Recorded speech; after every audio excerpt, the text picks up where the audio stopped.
딜사이트 마감 노트 시작합니다. 안녕하세요. 진행을 맡은 정지은입니다. 안녕하십니까, 조진혁입니다. 미장 마감 보고 혹시나 싶었던 마음, 국장 열리는 거 보고 오늘도 또 따로 노네 하는 희망 고문이 지속되고 있는 최근입니다. 미국의 6월 소매 판매가 호조를 보이면서 골디락스에 대한 낙관론이 확산되고 있고요.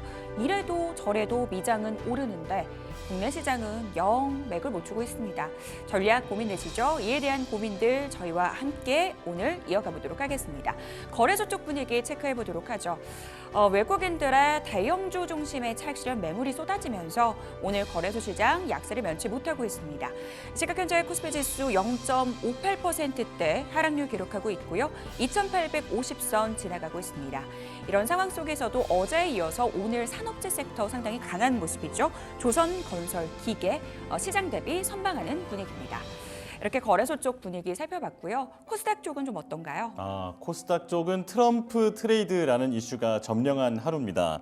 자, 지금 시장을 지배하고 있는 이슈 바로 트럼프 트레이드인데 아쉽게도 코스닥 시장에 특히 찬바람을 몰고 오고 있습니다. 외국인과 기관의 매도세 지수가 840은커녕 835까지 쭉 떨어진 모습인데요. 지금 0.5% 약세를 보이고 있습니다. 자, 하락한 종목이 상승한 종목보다 한 300종목 정도 더 많은 조금 분위기가 좋지 않은 상황이라고 볼 수 있겠는데요. 특히 HBM 관련주들의 급락이 곳곳에서 포착되고 있습니다. 자, 하지만 이런 날에도 이 종목은 사야 한다, 이 종목은 곧 오를 거다, 이렇게 평가를 받는 종목들이 있잖아요. 자, 저희 전문가들과 함께 오늘 그 투자 인사이트 많이 얻어가시길 바라겠습니다. 자, 딜사이트 TV 마감노트 필기 시작합니다.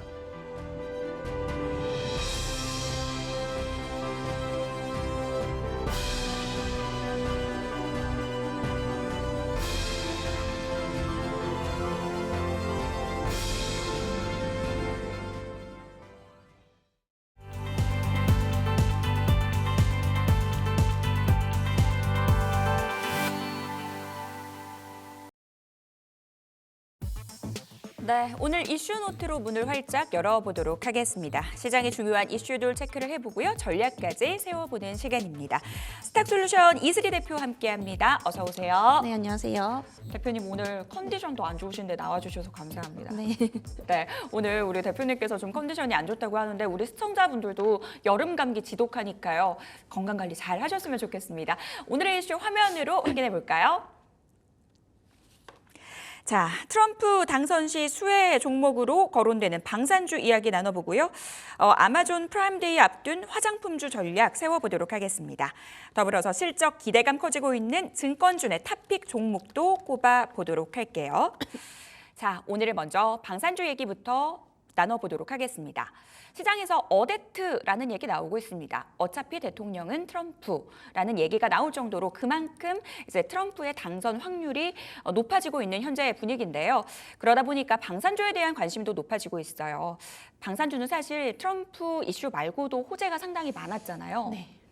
우선은 이제 여기서 하나의 더 이제 양념 역할을 하는 것 같아요. 네. 그래서 뭐 트럼프가 지금 대통령이 될 것이다라는 라는 부분들이 지금 거의 기정사실화가 되고 있는 그런 분위기인데 이에 따라서 최근 방산주들이 원래도 강세였지만 계속해서 지금 쉬지 않고 달리고 있는 그런 모습들을 좀 보여주고 있습니다. 그래서 아무래도 트럼프 같은 경우에는 항상 재임 기간에 이런 이제 방산 관련해서 협력 국가와 이제 계속해서 좀 방산을 협력하는 그런 이제 정책들을 많이 좀 추진을 했었죠. 그래서 최근에 이제 유럽에서도 유럽한테도 앞으로 이제 알아서 이제 방위비를 증액을 해라라는 식으로 이제 압박을 계속해서 좀 넣고 있는 그런 상황이다라고 보시면 될 것 같고요. 이렇게 되면 이제 국내 방산 기업들에게도 당연히 이제 호재일 수밖에 없습니다. 네. 우리도 이제 당연히 방위비에 대한 어떠한 예산 지출이 좀 늘어날 거고, 그리고 미국과의 어떠한 그런 기술 개발 이런 부분들과 또 이제 수출에 대한 어떠한 기회도 좀 얻을 수 있는 그런 부분들이 있기 때문에 이에 따른 기대감들로 최근 LIG 넥슨을 비롯해서 관련 방산주들이 좀 강세를 보이고 있다라고 좀 보시면 될 것 같습니다. 그래서 국내 관련 기업들도 사실 이 미국에 대한 진출 기대감들이 상당히 좀 높아지고 있다라고 보시면 될 것 같은데, 네. 사실 이제 국내 방산주들의 좀 한계점이다라고 하면은 그동안 이제 폴란드라든지 좀 유럽 중심에 대한 의존도가 상당히 좀 높았었거든요. 그래서 여기서 추가적인 어떤 외형 성장을 좀 해야 된다라고 하면은 결국에 이제 미국 시장에 대한 진출도 좀 노려야 됩니다. 그래서 지금 국내 관련 이제 방산기업들 같은 경우에 대체적으로 지금 미국에 대한 수출 협안을 좀 진행을 하고 있다라고 보시면 될 것 같고요. 네. 이에 따라서 지금 미국 시장에 진출할 수 있는 이런 기업들을 좀 보시는 게 좋지 않을까라는 말씀 드리겠습니다. 방산주 내에서도 옥석 가리기 필요한 시점인데 미국향 수출 증가가 기대되는 종목을 중심으로 관심을 가져보자라는 부분들 전략까지 세워주셨습니다. 그러면은 방산주 안에서 어떤 종목 보고 계세요? LIG 넥스원이 여전히 뭐 대장이고 앞으로도 좀 대장이 될 가능성이 높지 않을까 이렇게 보고 있고요. 네. 이 LIG 넥스원 같은 경우에 유도무기에서는 뭐 방산업계 탑이다. 이렇게 좀 볼 수가 있겠습니다. 그래서 아무래도 이제 향후에는 전차라든지 포보다는 이 유도무기, 특히 이제 미사일에 대한 수요가 많이 좀 늘어날 수밖에 없는 부분도 좀 긍정적으로 보셔도 좋지 않을까라는 말씀 드리겠고요. 그리고 최근에 이제 뉴스 보신 분들은 아시겠지만 이 비궁에 대한 기대감들이 굉장히 좀 강해지고 있습니다. 그래서 이게 지금 미국 쪽에 수출을 할 것으로 좀 보이고 있는데 아직까지 뭐 확정이 난 건 아니에요. 근데 최근에 이제 테스트 결과가 좀 너무 좋다 보니까 이에 따른 기대감들이 좀 가져가 볼 수 있겠다라고 보여지고 있고요. 일단 비군 같은 경우에 테스트했을 때 지금 뭐 한 발도 오차가 없었다. 이런 소식이 나오고 있는 만큼 굉장히 좀 긍정적으로 보셔도 좀 좋을 것 같습니다. 그래서 앞서 말씀드린 이제 미국향 수출 1호가 될 가능성이 가장 높은 기업이다. 네. 이렇게도 좀 볼 수 있겠고요. 그리고 이제 고스트 로보틱스라는 미국의 로봇 방산 기업을 또 인수를 한 것으로 좀 보이고 있습니다. 그래서 이렇게 되면은 어쨌든 비공을 비롯해서 그동안 가지고 있던 파이프라인, 뭐 천공이라든지 앞으로 이제 미국 쪽에 수출을 할 수 있는 이 파이프라인이 굉장히 좀 많이 넓어지는 거기 때문에 이 부분도 굉장히 좀 긍정적으로 보셔도 좋지 않을까라는 말씀 드리겠고요. 최근에 뭐 이러한 기대감으로 인해서 주가가 굉장히 좀 급등을 한 모습이지만 앞으로 이제 고스트 로보틱스에 대한 어떤 부분들이 좀 시너지가 합쳐진다라고 한다면은 그만큼 이제 멀티플에 대한 확장도 좀 기대를 해볼 수가 있기 때문에 추가적으로 좀 더 기대감 가져가 볼 수 있지 않을까라고 보여지고 있고요. 아직까지는 미국에 대한 어떠한 수출 부분이 이런 숫자적으로 좀 찍히지 않고 있는 그런 부분들이기 때문에 여기까지 더해진다라고 한다면은 앞으로도 추가 상승 여력이 저는 좀 충분하다 이렇게 좀 판단이 되고 있습니다. 알겠습니다. 비공에 대한 기대감, 그로 인해서 실적 개선 기대감 살아있다라는 부분 말씀을 해주셨습니다. LIG 넥스원에 대한 투자 포인트 들어봤고요. 방산주의 이 종목 대장주다라는 말씀을 주셨는데요. 대표님 여기서 좀 추가적으로 좀 궁금한 게 있는데 그러면은 최근과 같은 시장에서 종목 고를 때 어떤 섹터에서 대장주 중심으로 봐야 한다고 보시는 건가요? 아니면 좀 덜 오른 종목에서 기회를 찾아봐도 되는 건지 어떻게 보세요? 이거는 사실 그 이제 섹터마다 좀 네. 다르지 않을까 싶어요. 네. 근데 이제 방산 같은 경우에는 최근에 이제 가는 종목들만 또 가고 그리고 대장이 이제 괜히 대장이 아닙니다. 네, 일단 LIG 넥스원 같은 경우에 분명한 좀 이유가 있죠. 그래서 앞으로 이제 미국에 대한 진출이 굉장히 좀 중요하다라고 좀 말씀을 드렸었는데 결국에는 이제 미국 진출을 이제 1호로 할 가능성이 상당히 큽니다. 그리고 이제 미사일 분야에서도 압도적 1위를 좀 달성을 하고 있고요. 이런 부분들을 봤을 때 이런 이제 펀더멘털적으로도 앞으로 좀 대장이 될 가능성이 상당히 높다라고 좀 보고 있습니다.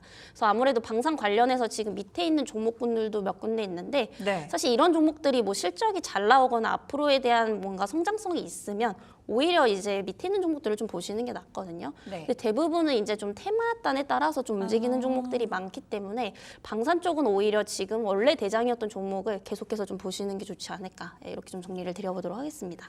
이슈뿐만 아니라 펀더멘털이 좀 탄탄하게 붙어주고 있는 LIG 넥스원 대장주를 보자라는 부분 말씀을 주셨습니다. 자, 화장품 쪽으로 넘어가 보도록 할게요. 수출 데이터가 굉장히 잘 나와주고 있습니다. 올 상반기 화장품 수출 금액이 사상 최대를 기록했다라는 뉴스가 나왔는데요. 사실 K뷰티 관련 종목들 뜨거운 상승세를 보이다가 최근에는 잠시 주춤했습니다. 그러다가 이제 다시금 또 기대감을 갖고 있는 상황인데요. 어떻게 접근하는 게 좋을까요? 네, 우선은 이제 그동안 화장품주들 보면은 얘는 또 이제 그 좀 밑에 있는 종목들을 보시는 게 맞는 것 같아요. 그동안 오. 이제 못 올라왔던 종목들. 왜냐면은 최근에 이제 그 많이 올라와 있는 종목들이 이제 중소형단 종목들이 굉장히 좀 많습니다. 물론 이제 그 수출에 대한 데이터는 계속해서 좀 증가를 하고 있지만 문제는 이제 밸류적인 부담이 좀 있다라는 거고요. 우선은 이제 화장품업계 전반적으로 이제 3분기에 대한 어떤 실적 기대감을 가져가 가져가 볼 수 있는 것은 사실입니다. 그래서 이번 주에 뭐 아마존 프라임데이 이런 행사도 좀 있는 상황인데 작년에도 여기서 좀 매출이 많이 나왔었거든요. 특히 네. 아마존의 매출의 한 9% 정도를 차지한다라고 보시면 되는데 그만큼 중요한 행사입니다. 근데 이제 올해 들어서는 물가가 작년보다 더 올랐죠, 상반기 때. 예, 그러다 보니까 이제 그동안 소비 심리가 많이 억눌려 있었습니다. 그래서 이런 이제 부분들이 할인 때 오히려 구매 욕구로 좀 더 이어질 수 있다라는 점. 여기에 지금 진출해 있는 이제 국내 기업들이 판매량 증가에 따라서 수혜를 볼 수밖에 없지 않나 이렇게 좀 보고 있고요. 뭐 중소형주, 대형주 할 것 없이 대부분 좀 많이 들어가 있기 때문에 네. 전반적으로 이제 화장품이 이제 좀 좋을 것으로 보이고 있는 상황입니다. 다만 이제 아까 방금 앞서서 말씀드렸다시피 이런 중소형단 같은 경우에는 다소 이제 그 주가 자체가 좀 부담스러운 구간이다 보니까 기업 선별이 좀 중요할 것 같습니다. 그래서 그동안은 이제 사실 중소형주들이 굉장히 좀 강세였었죠. 네. 아무래도 이제 인디 브랜드 중심으로 이런 중국에 대한 이제 매출 의존도를 낮추고 북미를 이제 확장을 하게 되면서 여기서 이제 훨씬 대형주들보다는 실적이 잘 나왔던 것도 사실이거든요. 그래서 대형주들 같은 경우는 아직까지 중국에 대한 의존도가 높기 때문에 주가가 이제 중소형단보다는 살짝 좀 아래에 있습니다. 다만 이제 지금 대형주들 역시도 중국에 대한 의존도를 조금씩 줄이고 있고요. 네. 그리고 이제 그 인디 브랜드 중심으로 북미에 대한 매출을 계속해서 좀 확대를 하고 있는 상황이기 때문에 그냥 가만히 있는 게 아닙니다. 그래서 어느 정도 지금 돌파구를 마련해 나가고 있는 상황이기 때문에 오히려 신규 관점에서 접근을 하신다면은 화장품주들은 중소형단보다는 아직 이제 오르지 못한 대형주단 위주로 좀 보셔도 좋지 않을까라는 말씀 드려보도록 하겠습니다. 그동안 K뷰티 관련 종목들 중소형주 단 안에서의 주가 상승이 많이 나왔었던 부분이 있죠. 그렇기 때문에 그 안에서는 좀 옥석 가리기가 필요한 시점이다라는 부분 말씀을 해주셨고요. 그간 대형주 단에서는 주가 상승이 그리 나오지는 못했었는데 이제는 북미향 수출 기대감 높아지고 있기 때문에 대형주를 보자. 신규 관점에서는 대형주 주목해보자라고 정리해 보도록 하겠습니다. 그러면 화장품주 내에서 대형주 갖고 나오셨어요? 네, 오늘 이제 제일 많이 올라가고 있는 게 이제 네. 아모레퍼시픽이거든요. 정말 오랜만에 지금 반등이 나오고 있는 만큼 어느 정도 지금 단기적으로 바닥은 좀 다지지 않았나 이렇게 좀 판단이 되고 있고요. 물론 중국 시장이 여전히 좀 부진하긴 합니다. 워낙에 이제 경기 회복이 생각보다 좀 더디게 되고 있는 상황이기도 하고요. 그리고 중국 같은 경우에 워낙에 이제 뭐 전 분야에서 기술력이 많이 올라왔죠. 이렇게 되다 보니까 자국 제품을 선호하는 이런 현상들이 계속 좀 이어지고 있습니다. 그래서 이제 국내 이제 관련 기업들이 이 부분을 이제 좀 해결해야 될 숙제로 아직까지는 좀 남아 있는 상황이지만 아까도 말씀드렸다시피 지금 중국에 대한 매출 의존도를 점진적으로 줄여나가고 있다라는 점, 이 부분은 좀 긍정적으로 좀 보셔도 될 것 같고요. 동사 같은 경우에도 이제 인디 브랜드를 좀 보유를 하고 있습니다, 자회사로. 그래서 뭐 라네즈라든지 이니스프리 이런 이제 브랜드를 중심으로 지금 이제 북미 매출이 지속적으로 좀 증가를 하고 있습니다. 그래서 올해 전체적으로 전년 대비해서 매출액이 한 10%가량 증가를 좀 할 것으로 보이고 있는 상황이다라고 보시면 될 것 같고요. 그리고 이제 아마존 프라임데이에 따른 판매량 증가가 직접적으로 좀 기대가 되고 있습니다. 그래서 동사 같은 경우에 이미 아마존에 좀 진출을 해 있죠. 그래서 지금 에센스 같은 경우에는 이제 톱 베스트셀러로 올라와 있는 만큼 최근에 이제 할인을 통해서 판매량이 좀 증가를 할 것으로 좀 보이고 있습니다. 그래서 당장에 뭐 3분기 실적부터 좀 기대가 되고 있는 상황이기 때문에 뭐 중국에 대한 부분들 이런 부분들을 좀 리스크를 감안하더라도 상대적으로 지금 굉장히 과대낙폭되어 있다라고 보시면 될 것 같고요. 네. 중소형주들을 나는 좀 놓쳤다, 지금 들어가기 좀 부담스럽다라고 하시는 분들은 오히려 대형주 쪽에서 좀 정답을 찾는 것도 좋지 않을까 이렇게 좀 정리를 드려보도록 하겠습니다. 이제 대형주 단에서 기회를 잡아보자라는 말씀과 함께 화장품주의 탑픽 종목으로 아모레퍼시픽 선정을 해주셨습니다. 바로 이어서 증권주 이야기로 넘어가 보도록 할게요. 최근에 증권사들 호실적 나올 것이다라는 기대감 높아지고 있습니다. 사실 국장 얘기하는 앵커로서 좀 씁쓸한 얘기긴 한데 요즘 국장 재미없다고 미국 주식 하시는 분들 상당히 많이 늘어났습니다. 일명 서학개미들이 늘어났는데 이 서학개미로 인한 수수료 수익이 짭짤하다고요. 네, 이제 그 부분이 지금 다가 아닐까 네. 이렇게 좀 판단이 되고 있습니다. 너무 지금 많은 분들이 넘어가시다 보니까 지금 이제 증권사들의 대부분 이제 순이익이 그 해외 주식을 거래했을 때 거기서 나온다라고 좀 보시면 될 것 같고요. 우선은 이제 이런 부분들로 인해서 증권사에 대한 어떤 실적 전망은 굉장히 맑다.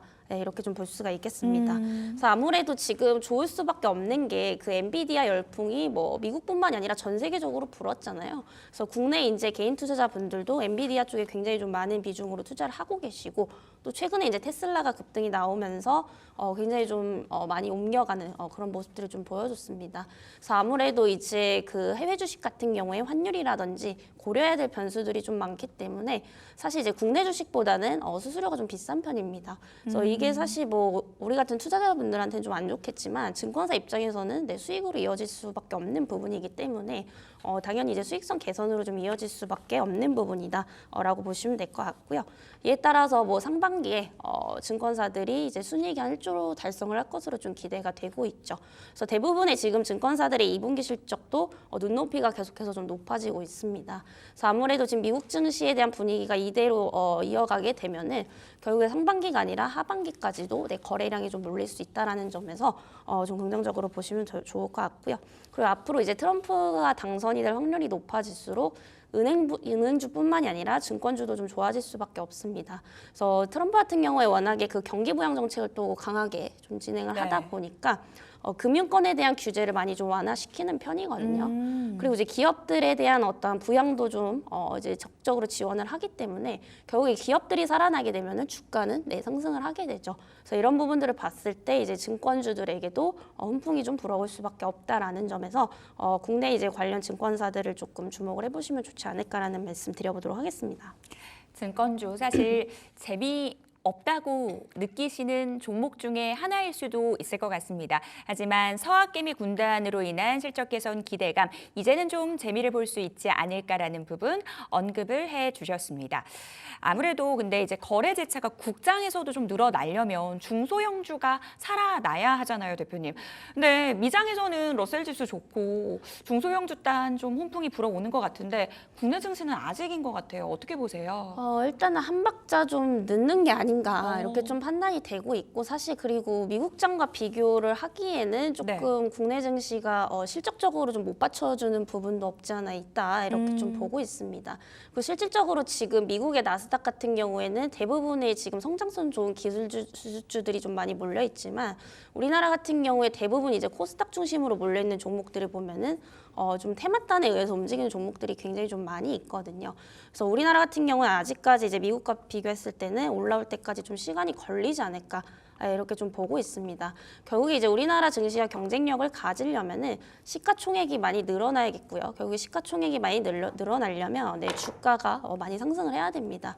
결국에 주가가 상승을 하기 위해서는 그만큼 이제 회사에 대한 어떤 비전도 굉장히 좀 중요하기 때문에 결국에 이제 실적이 좀 관건이 아닐까 이렇게 좀 판단이 되고 있기 때문에 우선은 이제 국장 위주로 조금 대응을 하신다라고 하면은 2분기 실적이 좋아지거나 이 실적이 또 하반기까지 좀 끌고 갈 수 있는 이런 종목군들 위주로 좀 보시는 게 좋지 않을까라는 말씀 드려보도록 하겠습니다. 그러면은 실적이 잘 나와주는 종목 위주로 봐야 한다면 당분간은 대형주 중심의 장세가 좀 지속될 수 있다라고 보시는 거예요? 네, 왜냐하면은 지금 이제 또 2분기 실적 시즌이잖아요. 네. 그만큼 이제 실적에 대한 쇼크가 있으면 주가도 하락을 할 수밖에 없는 그런 상황들이 좀 만들어지고 있거든요. 그래서 지금 테마단은 크게 의미가 없다라고 봅니다.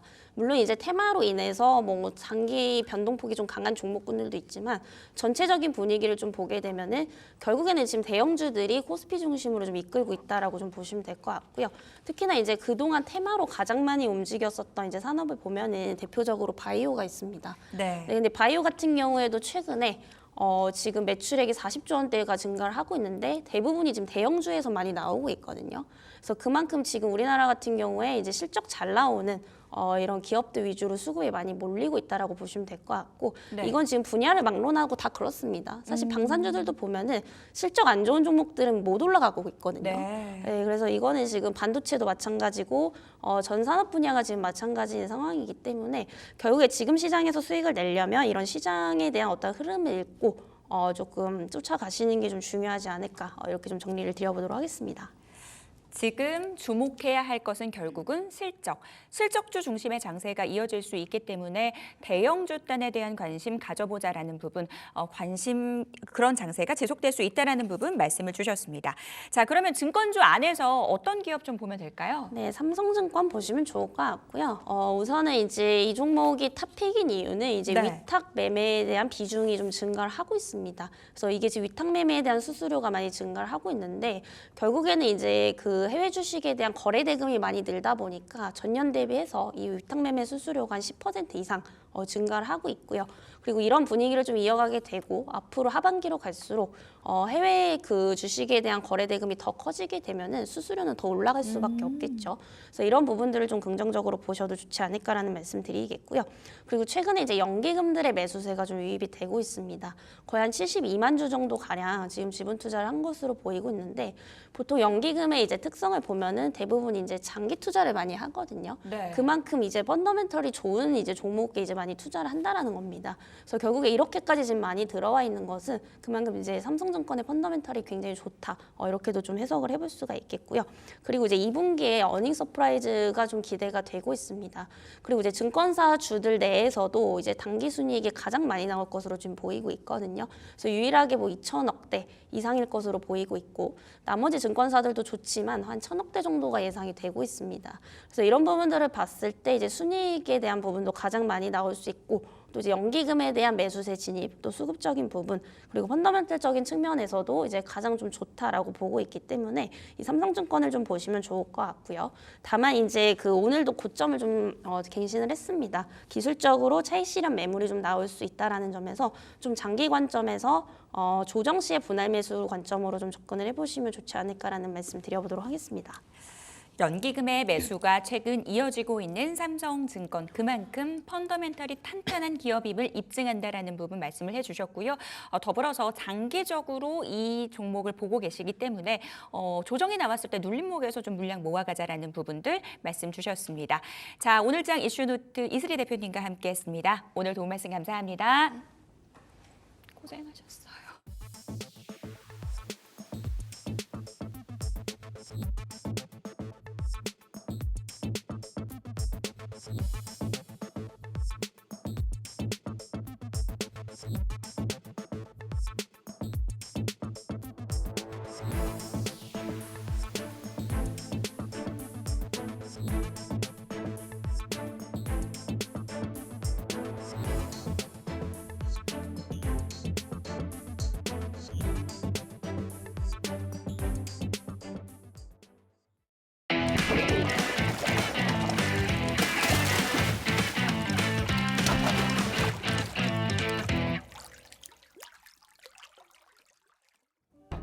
바닥에 있는 고수익 월척 종목을 낚아보는 시간입니다. 강태공 전문가와 함께합니다. 어서 오십시오. 네, 안녕하세요. 네, 오늘 비 많이 오는데 어떻게 오셨습니까? 걸어왔죠. 뭐 어떻게 할까요? 그래요? 제가 원하던 센스의 개그였어요. 아주 좋았습니다. 네. 자, 바로 첫 번째 키워드 보겠습니다. 자, 우리 기술에 투자해 주세요. 이거 너무 노골적인 거 아닙니까?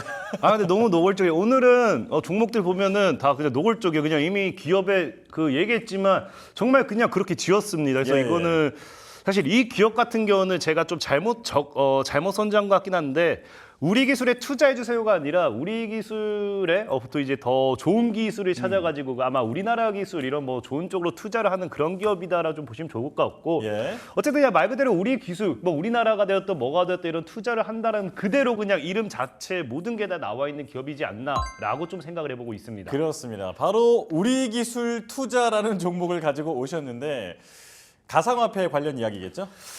맞습니다. 일단 우리 기술 투자 같은 경우는 기본적으로 투자기 때문에 뒤에서도 설명을 드리겠지만 어떤 테마와 엮인다고 하면 이런 투자사들은 내가 어디에 투자를 했느냐. 그래서 여러분들이 심지어 좋아하시는 뭐 비만 치료제가 되었던 뭐 AI가 되었던 뭐 이런 영역도 창투사라든지 투자사들이 이제 반사이익을 받을 수가 있어요. 왜냐하면 이제 그 기업에 투자를 했기 때문에 그 기업이 이제 그런 반사이익으로서 실적을 급격하게 만들어낸다라고 하면은 그것이 결국 창투사 이런 기업들의 실적 모멘텀이 될 수 있기 때문에 뭐 우리 기술 투자 같은 경우도 이제 보시면 키워드를 보시면 아시겠지만 굉장히 뭐 나쁘지는 않은 조건이라 생각하고 있습니다. 좋습니다. 바로 키워드 띄워주시죠. 자, 세 가지 확인해 보겠습니다.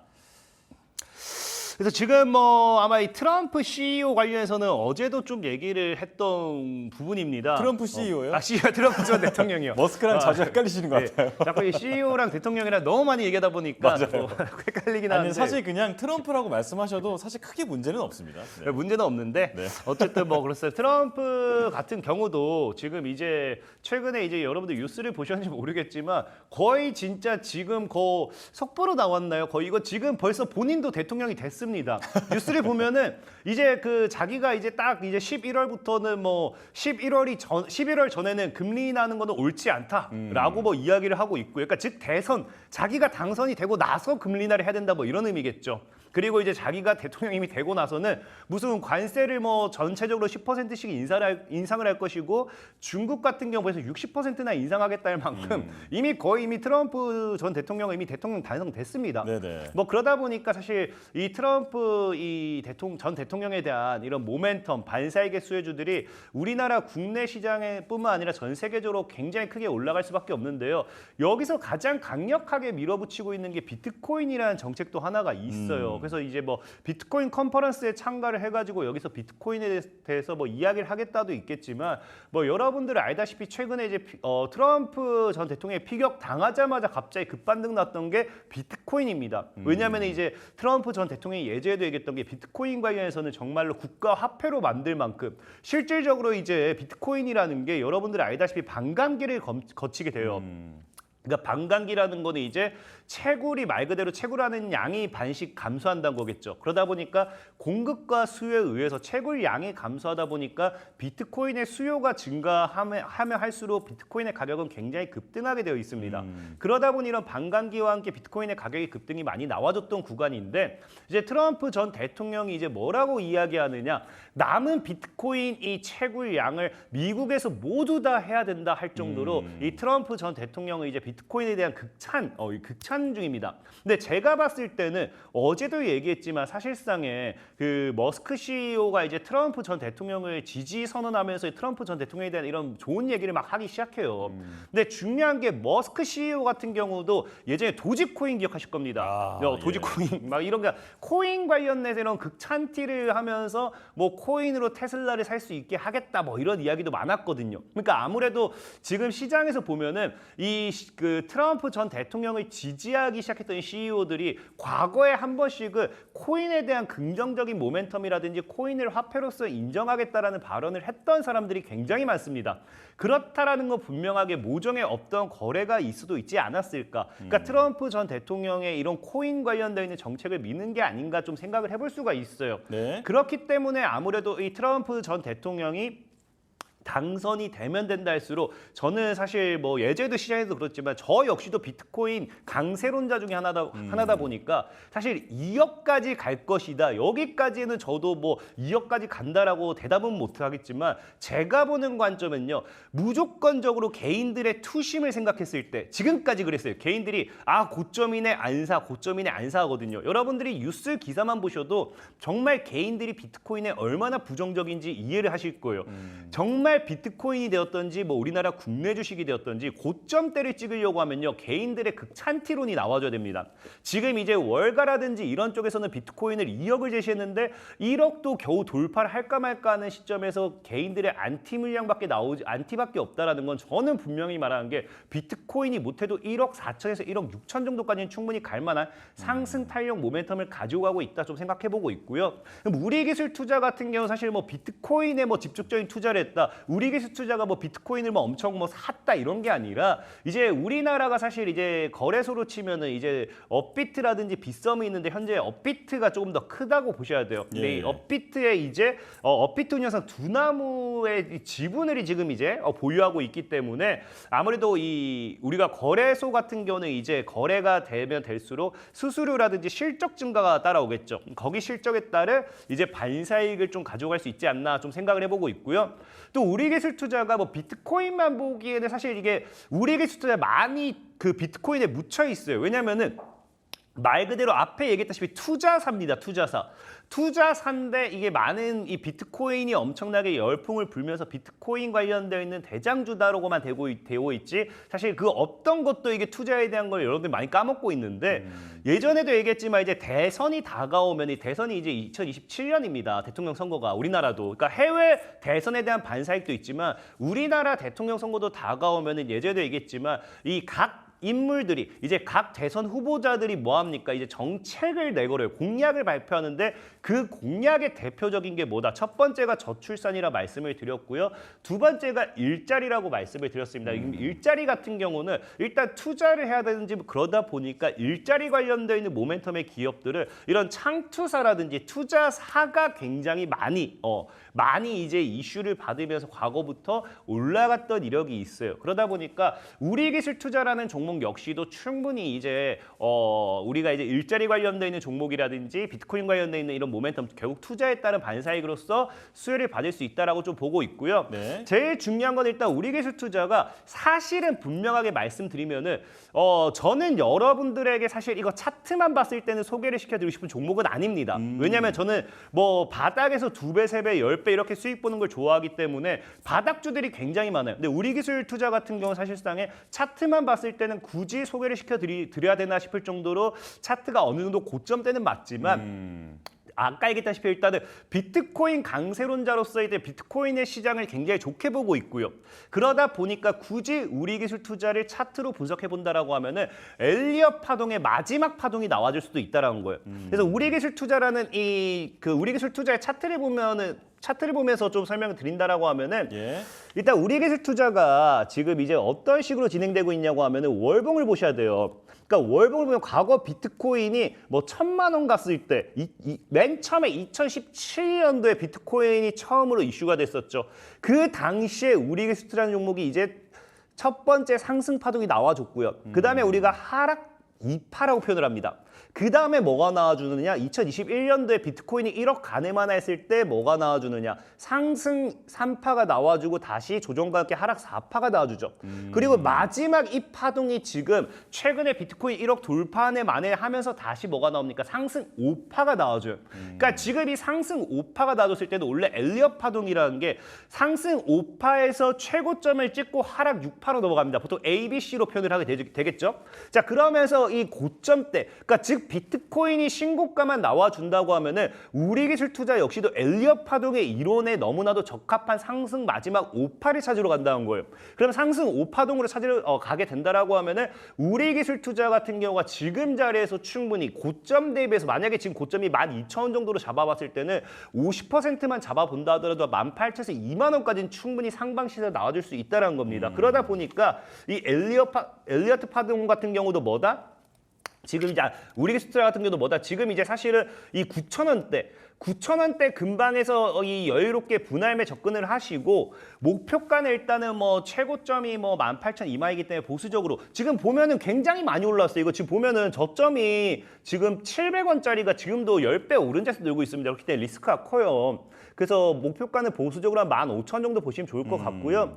손절 가격 같은 경우는 이제 짧게 대신에 이거 고점이기 때문에 7,000원대 이탈한다 하면은 그냥 도망가셔야 돼요. 괜히 이거 7,000원대 이탈했는데도 강태용 전문가 15,000원 간다 했어 하고 홀딩하고 있다가 7,000원이 아니라 700원을 보고 갈 수도 있습니다. 그렇기 때문에 정말 손절가만큼은 이런 고점 종목일수록 잘 지키셔야 된다 말씀을 드리겠습니다. 네, 자 트럼프 전 대통령이 나는 가상화폐 대통령이다 이런 얘기를 할 정도로 지금 가상화폐에 아주 우호적인 걸로 알고 있는데 자 대표적인 수혜주죠. 우리기술 투자에 대해서 짚어주셨습니다. 마지막에 그 손절가를 꼭 기억을 하셔야 될 것 같아요. 자 그럼 이제 두 번째 종목 볼 텐데요. 먼저 키워드 보여주시죠. NPC에서 C를 빼면 이거 너무 거저 드시는 거 아닙니까? 아니 근데 솔직히 말해서 저도 무슨 제가 천재도 아니고 그냥 있는 대로 표현하면 됩니다. 뭐 여기서 제가 의미 부여를 하겠다고. 좋습니다. 바로 알 수 있잖아요. NPC에서 C를 빼면 NP잖아요. 자 보여주시죠. 그렇습니다. MP입니다. MP라는 종목이고요. 사실 제가 이렇게 대충 이름만 보고 가져온다 해서 여러분들이 막 무시할 수도 있어요. 진짜로. 정말 많은 분들이 제가 이렇게 대충 이름 장르만 하러 나오네 생각할 수도 있는데 실질적으로 제가 말씀드리면은 여기서 제가 5%, 10% 이런 건 수익률로 취급하지도 않습니다. 여러분들 수학 100점은 맞아야 이제 내 자녀가 올백을 맞아야 공부를 잘했다고 하지 자녀가 막 나 수학 10점 맞았어요 하고 오면 그거 잘했다고 칭찬하기도 애매해요.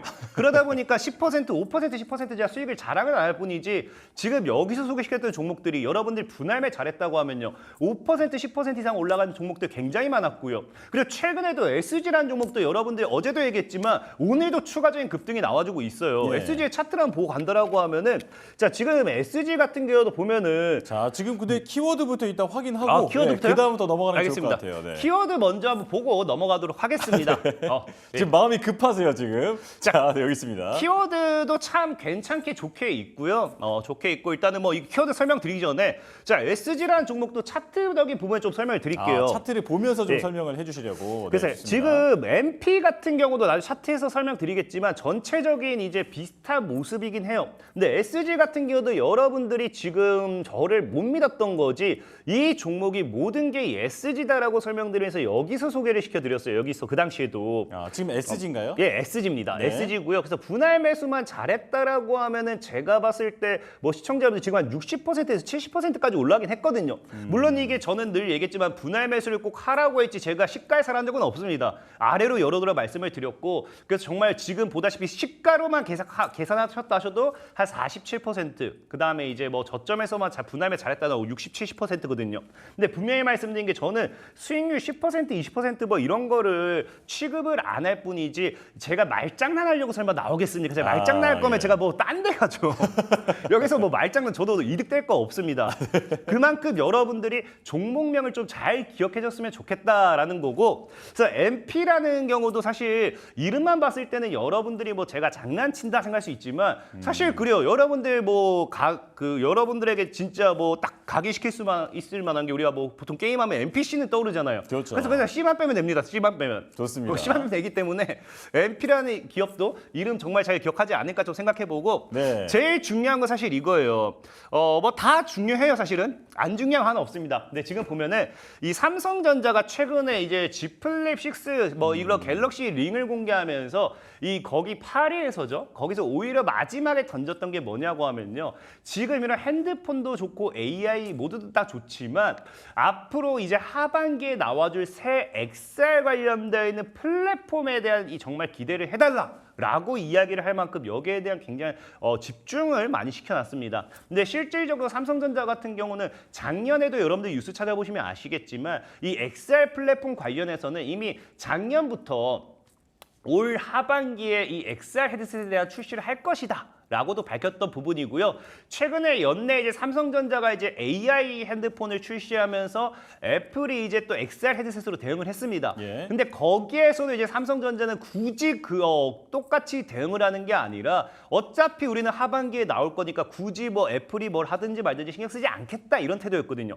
그만큼 지금 사실상 삼성전자 같은 경우는 이 XR 헤드셋 관련해서 이 플랫폼에 있어서 어느 정도 정말로 완벽하게 출시를 하고 싶었던 부분도 있는 거고 정말로 확실히 보다 이제 준비가 되어 있는 상황이지 않나라고 좀 생각을 해보기 때문에 아무래도 여러분들 알고 있죠. 삼성전자가 뭐 출시한다. 갤럭시 AI 폰을 새로 출시하면서 이제 스마트폰이 아니라 AI 폰으로서 시대 역량이 변경되면서 온디바이스 AI란 테마와 함께 제주반도체라든지 이런 종목들은 또 20배 이상 올라갔어요. 그렇기 때문에 이 삼성전자가 이번에 또 XR 플랫폼을 출시하게 되면서 이 XR 헤드셋 관련된 이런 반사익 모멘텀의 수혜주들은 굉장히 더 크게 갈 수밖에 없다라고 생각을 해보고 있고 MP 같은 경우 사실 이제 이 여러분들 우리가 이 애플 헤드셋이 조금 이제 평이 안 좋은 게 없어요. 컨텐츠가 많이 없습니다.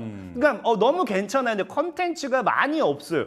많이 없고 이게 제가 19는 자제할게요. 못하겠습니다. 어차피 많이 없어요. 많이 없다 보니까 네. 어쨌든 그러다 보니까 이제 이 연내 지금 이제 그 헤드셋이 중요한 게 아니라 어떤 플랫폼에 어떤 솔루션에 우리가 할 수 있는 게 뭐가 있느냐가 중요해요. 그러다 보니까 MP 같은 경우는 여기에 대한 이제 솔루션을 제작하면서 과거에 메타버스로도 좀 엮였던 그런 기업이기 때문에 삼성전자의 새 XR 플랫폼 헤드셋과 함께 좀 이제 충분히 이슈가 될 수 있지 않나 좀 생각해보고 있고요. 조금 전에 잠깐 말 더듬으셨던 거는 이게 XR로 이제 즐길 수 있는 콘텐츠가 이제 그렇게 다양한 종류가 아니라 주로 좀 성인물이라든지 이런 쪽에 좀 치중돼 있다 이런 말씀이신가요?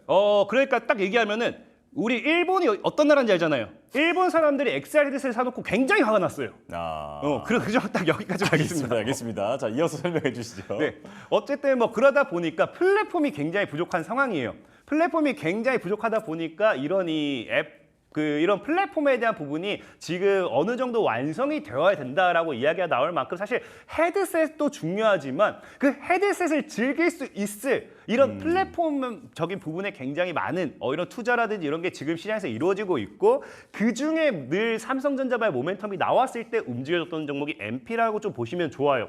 그리고 여기에서 이제 추가적으로 같이 나와주는 게 이게 아마 삼성전자가 이제 갑자기 타이밍이 너무 좋은 게 그전까지 약간 정부에서 메타버스를 좀 죽여놨습니다. 죽여놨다기보다 거의 메타버스 좀 손 놓은 느낌이라 해야 될까요? 네. 그러니까 분명히 재작년까지만 한다 하더라도 메타버스 열풍하면서 뭐 그 2D 거의 제가 봤을 때 싸이월드 옛날에 그 미니미랑 똑같은 것 같은데 그걸 굉장히 극찬하면서 메타버스에 대한 투자가 굉장히 많이 나왔어요. 근데 그러다가 어느 순간 메타버스 시장이 조금씩 죽어나가고 있었는데 삼성전자가 지금 뭐 하고 있다? 새 XR 플랫폼을 연내 발표 출시하겠다 하자마자는 아니에요. 오늘인가 어젠가 나온 뉴스가 이제 정부가 다시 뭐 한다. 이제 민간과의 펀드 조성하는 등 이제 이게 140조 원 정도의 규모입니다. 그러면서 이제 메타버스 산업에 지원하겠다 이런 이해가 나와요. 그러다 보니까 메타버스 관련해서는 앞으로도 정말로 여러분들이 수혜를 볼 게 굉장히 많다 생각하고 있고요. 특히나 여러분들이 지금 이게 말이 메타버스지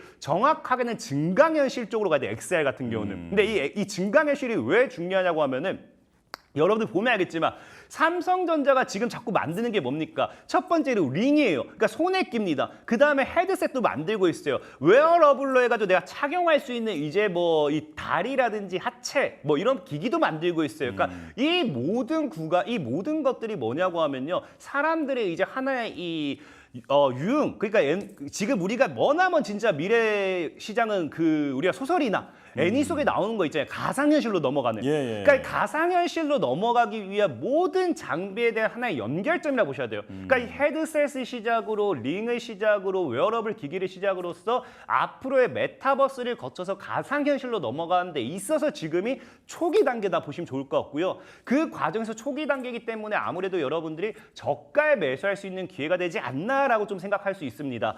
자, 그러면서 MP 같은 경우가 이게 또 제가 약간 그렇게 맨날 종목을 드리고 나면은 이 원고를 보내고 나면 자꾸 이게 장중에 급등이 나올 때가 있어요. 그래서 오늘도 장중에 한 20% 정도 급등이 나왔어요. 뭐 그래도 괜찮아요. 그래도 괜찮은 이유가 뭐냐고 하면은 이거 지금 차트를 보시면 아시겠지만 자, 2021년도에 상장이 돼놓고요. 상장 이후에 내리 증시가 하락만 했습니다. 하락. 내리 증시가 하락만 했고요. 이렇게 하락을 하면서 지금 뭐 했다? 하방 추세 돌파하면서 지지와 저항의 박스 구간을 맞고 있다. 특히나 지금 자리에서 제대로 돌려주는 구간이 나와준다고 하면은 여러분들 흔히 좋아하는 이제 하락 이후에 원바닥 앤 투바닥을 딛고 쌍바닥 패턴과 함께 상승할 수 있는 그런 추세까지 기대해 볼 수 있어요.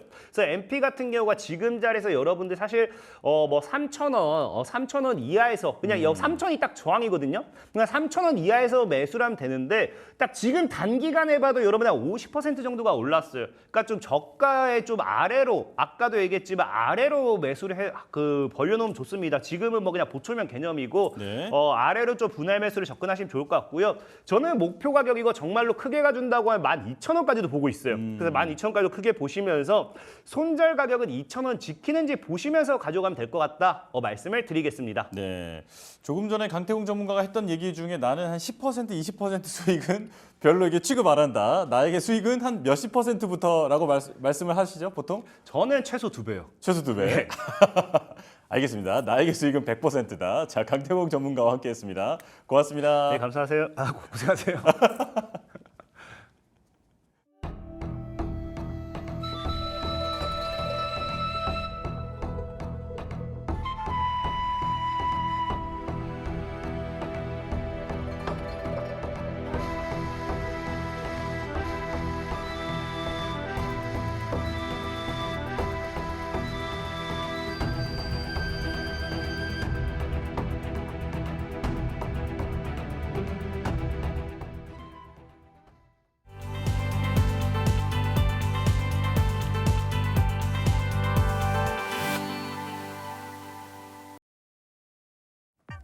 증권사 리포트를 통해 투자 인사이트를 넓혀보는 시간입니다. 독립리서치 P&J 손창현 팀장과 함께 역발상 투자 진행하겠습니다. 어서 오십시오. 네, 안녕하십니까. 네, 자, 첫 번째 리포트 바로 열어보겠습니다.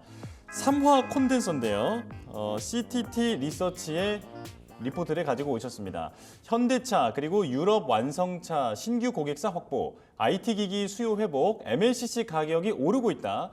전장용 DC-링크 흑자 전환 전망, 그리고 내년에 창사 이래로 첫 영업이익 400억 원 이상이 기대된다.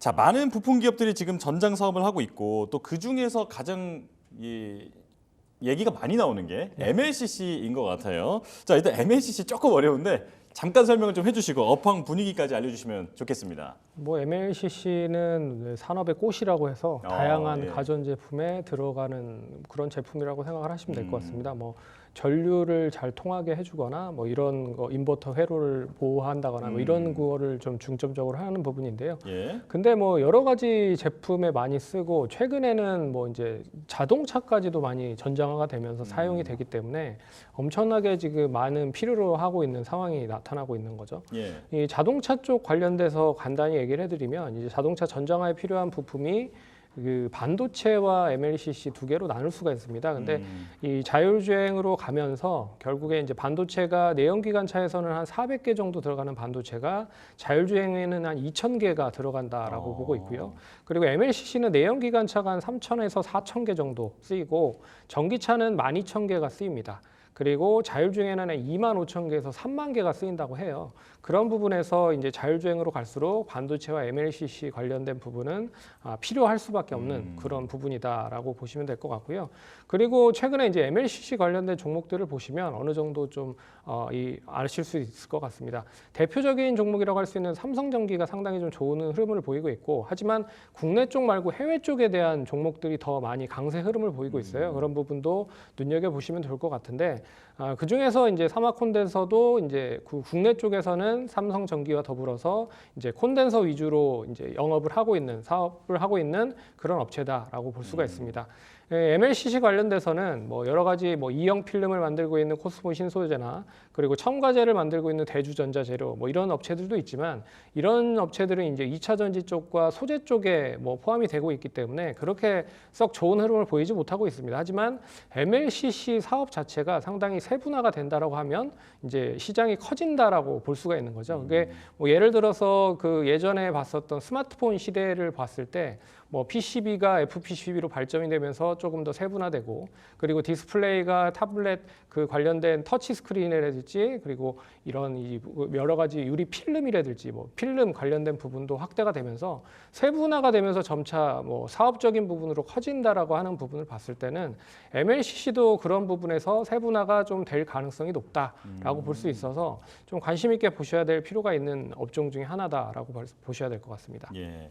MLCC 그 반도체로 유입되는 전력을 좀 일정하게 유지해주는 부품이다 정도로 이해를 하시면 될 것 같은데, 그 뭐 한두 개만 들어가는 게 아니라 굉장히 많이 들어가더라고요. 네, 엄청 많이 들어가죠. 그래서 이제 산업의 쌀이다, 꽃이다 지금 이런 얘기가 나오고 있는 거고요. 자, 그렇다면 리포트에서는 어떤 투자 포인트에 주목했는지 설명 들어볼까요? 예, 리포트 제목에서 보시면 아시겠지만 전장 물량 고성장성의 가격까지 인상된다라고 하는 부분입니다. 일단 이 목표가는 미제시를 했고요. 이 1차적인 부분 첫 번째 단락은 현대차에 이어서 유럽 완성차 A, B의 신규 고객사로 확보가 됐다. 그래서 그 기존에 있었던 매출이 메이커가 다변화가 되면서 엄청나게 좀 다른 기종으로 판매가 확대가 되고 있다라는 부분인데 예. 자동차 한 대당 뭐 한 몇십만 대씩 팔고 있는 부분들이잖아요. 그런 부분에서 2개 정도 메이커를 확대했다라고 하는 건 의미가 있다라고 좀 볼 수 있을 것 같고요. 예. 첫 번째는 이제 DC링크 관련된 MLCC 매출이 계속 확대가 되고 있다. 그래서 22년 450억이었던 매출이 23년에는 840억으로 이제 고성장 진행 중이다. 그리고 하반기에는 하이브리드 물량 플러스 전기차 물량까지 확대가 되고 있다. 근데 하이브리드 물량에서는 DC링크가 1개 들어간대요. 근데 그 전기차에서는 2개가 DC링크가 탑재가 된다고 합니다. 그런 부분에서 이슈가 될 수 있다라고 뭐 쓰여져 있고요. 4월에 현대차 그룹의 신규 전기차에 들어가는 DC링크가 양산 확정이 됐고, 그리고 유럽 완성차도 A, B 양산의 공급이 확정이 됐다. 그래서 연내 유럽차에서는 AB 매출이 인식이 되면서 25년에 현대 전기차 본격적인 실적이 뒷받침이 되면 창사 이래 처음으로 영업이익이 400억 이상까지도 달성이 될 수 있을 것이다. 이런 이제 첫 번째 단락의 리포트를 볼 수가 있을 것 같고요. 두 번째는 이제 글로벌 MLCC 가격이 인상이 될 가능성이 높다. 그래서 거기에 대한 주된 요인은 첫 번째는 원재료 가격이 상승하고 있다라는 부분이고, 두 번째는 IT 기기가 수요가 회복이 되고 있다. 그리고 세 번째는 셋업체들의 재고 확보가 진행이 되고 있기 때문에 MLCC가 상승할 수밖에 없다라는 이제 요인으로 써 놓았다라고 보시면 될 것 같습니다. 거기에 구체적으로 자세한 내용을 보시면 이 동사가 여러 가지 MLCC를 공급을 하고 있는데, 그 중에서도 디스플레이 IT에 적용되는 MLCC와 발전기용 FC 전기용 콘덴서도 공급을 하고요. 전장용 MLCC, DC링크 이렇게 크게 세 군데로 구분을 할 수가 있는데, 그 중에서도 이제 DC링크가 계속적으로 적자였어요. 근데 올해 BEP 손익분기점을 넘어서 흑자가 전환이 되면 상당히 실적에 대한 부분에서는 좀 기대할 수 있는 부분 요인까지도 높아지고 있다라고 보고 있는 부분이고요. DC링크 관련돼서는 이제 매출 비중 관련돼서는 32%까지 높아졌다라고 보고 있습니다. 그리고 친환경차 관련돼서 이제 25년까지 3-4배 정도 캐파가 늘릴 수 있다라고 하는 부분들도 관심 있게 보셔야 될 것 같고요. 그리고 23년 작년에 태국으로 이 DC링크 관련된 공장을 모두 이전을 했습니다. 그래서 그런 것도 생산 캐파까지 확대해 놓은 상황에서 이전을 해놨기 때문에 좀 긍정적이고, 그리고 동사가 크게 뭐 R&D 투자를 하지 않아서 그렇지 매년 100억 이상은 투자를 했었던 부분을 감안을 해보면 좀 긍정적인 부연 설명이다라고 말씀드릴 수 있을 것 같습니다. 예, 이게 Q와 P가 함께 성장하면 오르면 그 성장을 의미하는 건 아니겠습니까? 네, 그래서 지금 사마 콘덴서에 대해서 좋은 전망이 담겨 있는 리포트를 소개를 해주셨는데, 자 리포트 밖에 있는 내용도 좀 전해주시죠. 이게 MLCC가 되게 다양하게 변용성이 커요. 그래서 한 군데만 쓰이는 게 아니라 동사에 대한 매출 구성도 보시면 가전에 30% 들어가고요, 전장에 30% 들어가고 산업용에 30%가 들어갑니다. 그러니까 다양한 사업에 MLCC가 들어가고 있다라는 뜻으로 보시면 될 것 같고요. 예. 특히나 이제 반도체 메모리 모듈 쪽에도 MLCC 관련된 부분이 들어갑니다. 근데 많이 알려져 있지 못하고 있어서 이게 만약에 알려진다라고 하면 뭐 HBM이나 뭐 랜드 플래시 쪽 관련된 부분으로도 연결이 될 수 있다라는 것도 좀 긍정적으로 보셔야 될 것 같고요. 그리고 최근에 이제 디스플레이 쪽 관련돼서 MLCC가 좋아지고 있는 부분도 눈여겨 보셔야 될 것 같다. 그리고 그룹주가 최근에 많이 상승을 했습니다. 그래서 사마 그룹주 내에서 그룹주 관련 종목들을 보시면 특히나 사마 전기가 많이 상승을 했거든요. 사마 전기가 이제 IDC 관련 전해 콘덴서를 공급을 하고 있는 업체이기 때문에 이 최대주주가 이제 오영주 대표로 이제 사마 콘덴서 최대주주와 동일합니다. 그런 부분에서 사마 그룹주 내에서도 이런 동반 강세를 보이고 있다라는 것은 전반적으로 사마 그룹 내에 뭐 MLCC뿐만 아니라 콘덴서 관련된 부분에 관심을 많이 받고 있다라는 뜻으로 해석을 할 수가 있다라고 말씀드리도록 하겠습니다. 예. 이게 지금 팀장님의 말씀이 뭔가 시장에 영향을 주는 건지 그 사마 콘덴서 저희가 지금 차트를 좀 보니까 우리가 설명 시작하고 난 후부터 조금씩 그 하락 추세에서 좀 상승으로 조금 반전을 하고 있는 것 같아요. 네, 그래서 지금 얘기를 좀 들어봤고, 자 그렇다면 이제 가격이 궁금한데 목표가가 제시가 안 되어 있습니다. 이거 지금 얼마로 목표를 잡으면 좋을까요? 이게 올해 예상 매출을 보시면요. 올해 예상 매출이 3,100억 매출이고요. 그리고 영업이익 319억, 그리고 순이익은 302억입니다. 그래서 EPS 어제 종가 기준으로 계산을 해보면 2,905원이 나와요. 그러면 16.8배가 나옵니다. 근데 대표적인 탑티어 이 TDK라고 하는 전장 매출이 높은 MLCC 관련된 기업이 지금 PER 24배를 기준으로 평가를 받고 있는 상황이에요. 그래서 24배를 기준으로 봤을 때는 뭐 69,720원 뭐 그런 목표가까지 계산을 해볼 수가 있지만 기술적인 흐름으로만 봤을 때는 앞선 고점은 돌파하고 추가적인 상승이 한 6만 원까지는 가능하지 않을까라고 볼 수 있어서 기술적인 부분에서는 한 6만 원 정도는 1차적인 목표가로 두시면서 보시면 좋을 것 같다. 그렇게 말씀드리도록 하겠습니다. 지금 7월 들어서 사모펀드에서 주가가 좀 급등세를 보이고 있는데 6만 원을 돌파하는지를 좀 눈여겨보자 이렇게 말씀해 주셨습니다. 자, 그럼 두 번째 리포트 바로 열어보겠습니다. 이번엔 SK바이오팜인데요. 상상인 증권이 가지고 온 리포트입니다. 자, 영업 실적 성장 추세 유지 그리고 지속 상승이 전망된다.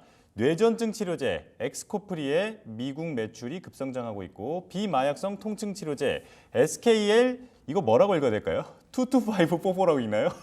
네, 네. 편하게 읽으시면 될 것 같습니다. 네, SKL의 매출이 인식이 되고 있고 세포 유전자 치료제 등 3대 신양상 개발 계획이 있다. 자, 목표가는 13만 원 유지로 나왔습니다.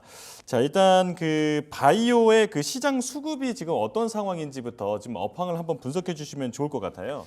일단 최근 시장 보시면 이제 종목별 키 맞추기가 본격화되고 있는 모습인 것 같습니다. 그래서 그동안에 많이 올라갔었던 섹터죠. 화장품, 음식료 섹터, 그리고 이 전력 인프라 섹터가 단기적인 고점에서 좀 조정을 받기 시작을 하고 있는 상황이에요. 그리고 이제 낙폭 과대주들이 본격적으로 상승을 하고 있는 흐름입니다. 근데 그 배경은 금리 인하에 대한 가능성이 커지고 있는 부분들이라고 볼 수 있는 거죠. 그래서 첫 번째로 볼 수 있는 단기 낙폭 과대주들은 건설, 철강, 조선 뭐 이런 종목들이 강세 흐름을 보이고 있고 거기에 이제 제약 바이오나 그리고 엔터 게임 관련된 종목들이 전반적으로 단기 바닥을 확인하고 나서 상승을 하고 있다라는 부분입니다. 그래서 전반적으로 패시브 자금들이 계속 뭐 움직이고 있는 상황인 것 같아요. 단기적으로 지수도 많이 올랐기 때문에 추가적으로 먹거리를 찾기 위해서 여러 가지 종목들로 매수를 하고 있는 게 아닌가라는 생각이 들지만 이제 2분기 실적 장세가 본격화된다라는 것도 하나 감안을 해보실 필요가 있을 것 같아요. 그래서 올해 지금 이번 달부터 시작을 해서 본격적으로 2분기 실적이 나오고 있는 상황입니다. 그래서 종목별로 단기적으로 뭐 이슈로 올랐거나 아니면 테마로 올랐거나 뭐 이런 종목들은 2분기 실적이 발표가 되고 나서 뭐 만약에 실적이 좋다라고 하면 올라가겠지만 뭐 이슈나 테마로 올라갔던 종목들은 이제 어느 정도 제자리를 찾을 가능성이 높다는 거죠. 그런 부분에서 2분기가 역시나 실적이 좋아지고 그리고 턴어라운드가 진행이 되고 있는 업체들은 더 이제 부각을 받을 가능성이 높아서 SK바이오팜도 1분기 흑자 전환을 한 상황이거든요. 그런 부분에서 추가적인 2분기 실적이 얼마만큼 뒷받침이 되는지를 한번 보실 필요가 있지 않을까라고 해서 관심 있게 보시면 좋다라고 말씀드리겠습니다. 예, 자, 낙폭 과대주가 상승을 계속해서 이어가려면 2분기 실적이 받침이 되어야 한다. 지금 이렇게 말씀해 주셨는데요. 자, 그렇다면 리포트 자세하게 살펴보겠습니다. 예, 리포트는 이제 상상인 증권에서 13만 원 목표가로 이제 바이 유지를 내면서 리포트를 냈고요. 예. 제목은 뭐 기존 추세 내 영업 실적 성장 지속 전망이라고 하는 주제를 가지고 리포트를 냈습니다. 그래서 2분기 영업 실적에 대한 부분이 추세선상으로 좋아진다. 그래서 1분기 흑자 전환이 그대로 이제 고스란히 이어진다라고 얘기가 나오고 있고요.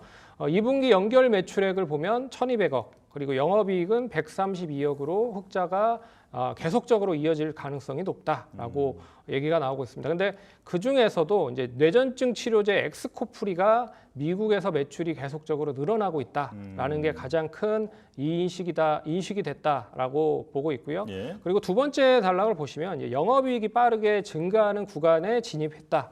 그리고 미래 전망도 밝다. 뭐 이런 표현을 했습니다. 그래서 1분기 영업 실적에서 미래 성장 잠재력을 확인을 했다. 그래서 주요한 그런 부분들을 보시면 이제 엑스코프리가 미국에서 매출이 계속 급성장을 하고 있다라는 거를 얘기를 하고 있어요. 그래서 연초 약가가 6% 인상 효과를 보고 있고요. 그리고 매출 수량도 증가가 되고 있고, 그리고 유통재고 억제 해고 효과로 인해서 2분기 990억 추정치를 이제 기록을 할 거다라고 하는 부분입니다. 근데 제가 찾아보니까 미국에서 2024년 3월 기준으로 봤을 때 엑스코프리가 경쟁사 신약 출시 대비했을 때 2.3배 상승을 하고 있다고 하고 있더라고요. 그래서 다른 경쟁사 대비했을 때 매출액에 대한 부분이나 수익성적인 부분이 2.4배 더 빠르다라고 하는 건 좀 눈여겨보셔야 될 것 같고요.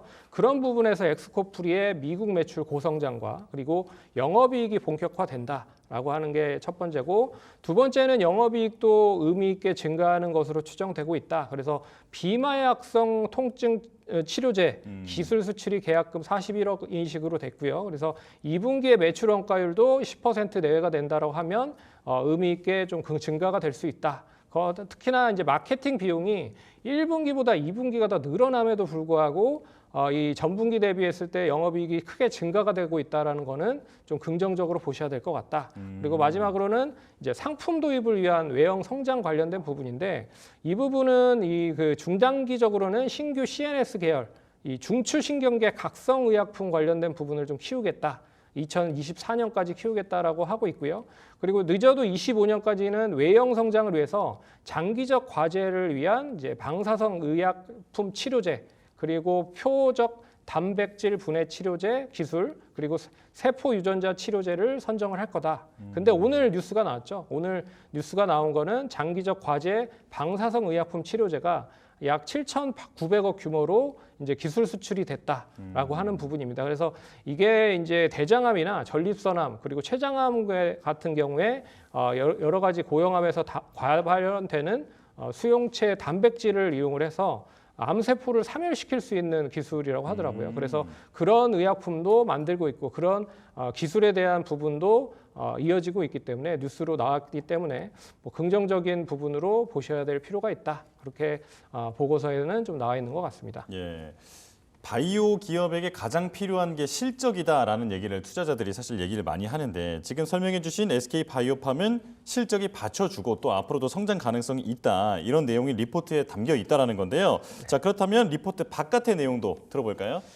예, 이제 본격적인 이제 실적 턴어라운드가 되고 있다라는 게 좀 긍정적인 것 같아요. 그래서 미국 제품명 엑스코프리가 그 계속적으로 판매가 좀 진행이 되고 있는 상황입니다. 그래서 지난해 매출이 3,549억 정도밖에 되지 않았는데 24년 1분기 엑스코프리 매출이 909억이에요. 그런 것만 보더라도 이제 작년부터 시작을 했을 때 매 분기 매출이 계속 갱신하고 있다, 늘어나고 있다라는 건 좀 의미 있게 좀 보셔야 될 것 같고, 올해도 2분기, 3분기에 한 1,000억 이상까지도 넘어갈 수 있는 부분이다. 그래서 이 엑스코프리가 가장 흑자 요인 전환에 대한 요인이다라고 볼 수 있기 때문에 이 그 코프리에 대한 방향을 한번 확인해 보는 것도 중요하다라고 말씀드릴 수 있을 것 같고요. 그리고 이제 SK 그룹 내 바이오 관련된 종목들이 선택과 집중을 본격적으로 진행하고 있는 상황입니다. 그래서 SK 그룹 산하에 있는 회사가 SK 바이오팜, 이제 신약 개발 관련된 회사와 SK 팜테코가 있는데요.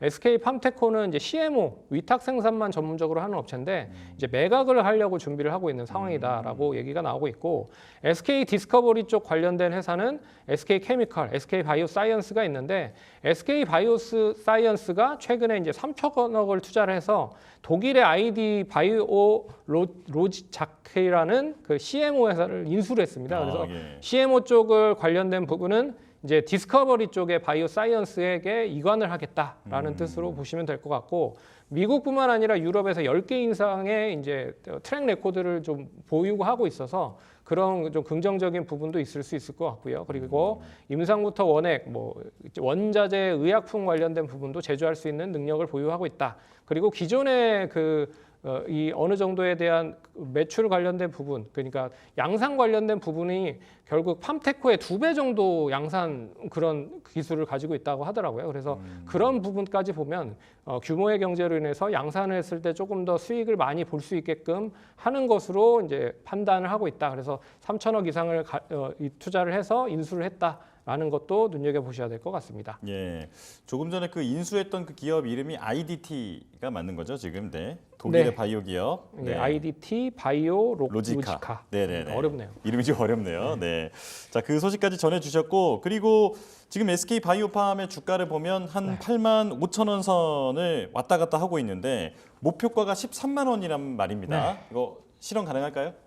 예, 지금 이제 리포트에 보시면 아시겠지만 제품의 10년 가치, 그리고 잔존 가치, 그리고 수면 장애 치료제 가치, 그리고 기타 파이프라인의 가치와 미국 시장의 15% 프리미엄, 그리고 수년금을 모두 더해서 이 주식수로 나눈 부분을 이제 12만 6천 원 정도 수준으로 해서 13만 원으로 책정을 했다. 그래서 제가 봤을 때는 이제 PER 수익성적인 부분으로 평가하기는 어렵다라고 볼 수가 있을 것 같아서 뭐 기술적으로 보면 뭐 9만에서 10만 원까지는 갈 수 있지 않을까라고 보고 있지만 이제 가치적인 측면을 봤을 때는 뭐 13만 원까지는 뭐 충분히 갈 수 있지 않을까 그렇게 좀 말씀드리도록 하겠습니다. 네. 자, 목표가 13만 원까지도 앞으로의 전망을 보면 충분히 가능하다. 이렇게 정리를 해보겠습니다. 자, 여기서 말씀 종료하도록 하겠습니다. 네. 자, 손창현 팀장과 함께했습니다. 고맙습니다. 네.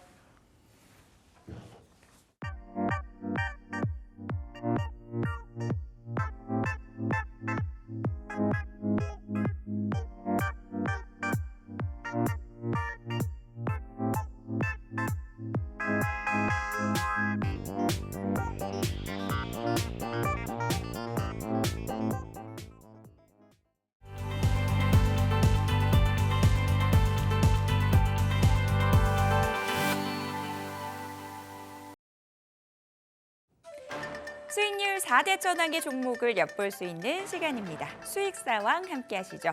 자, 오늘은 이재진 전문가 연결해서 이야기 들어보도록 하겠습니다. 전문가님 안녕하세요.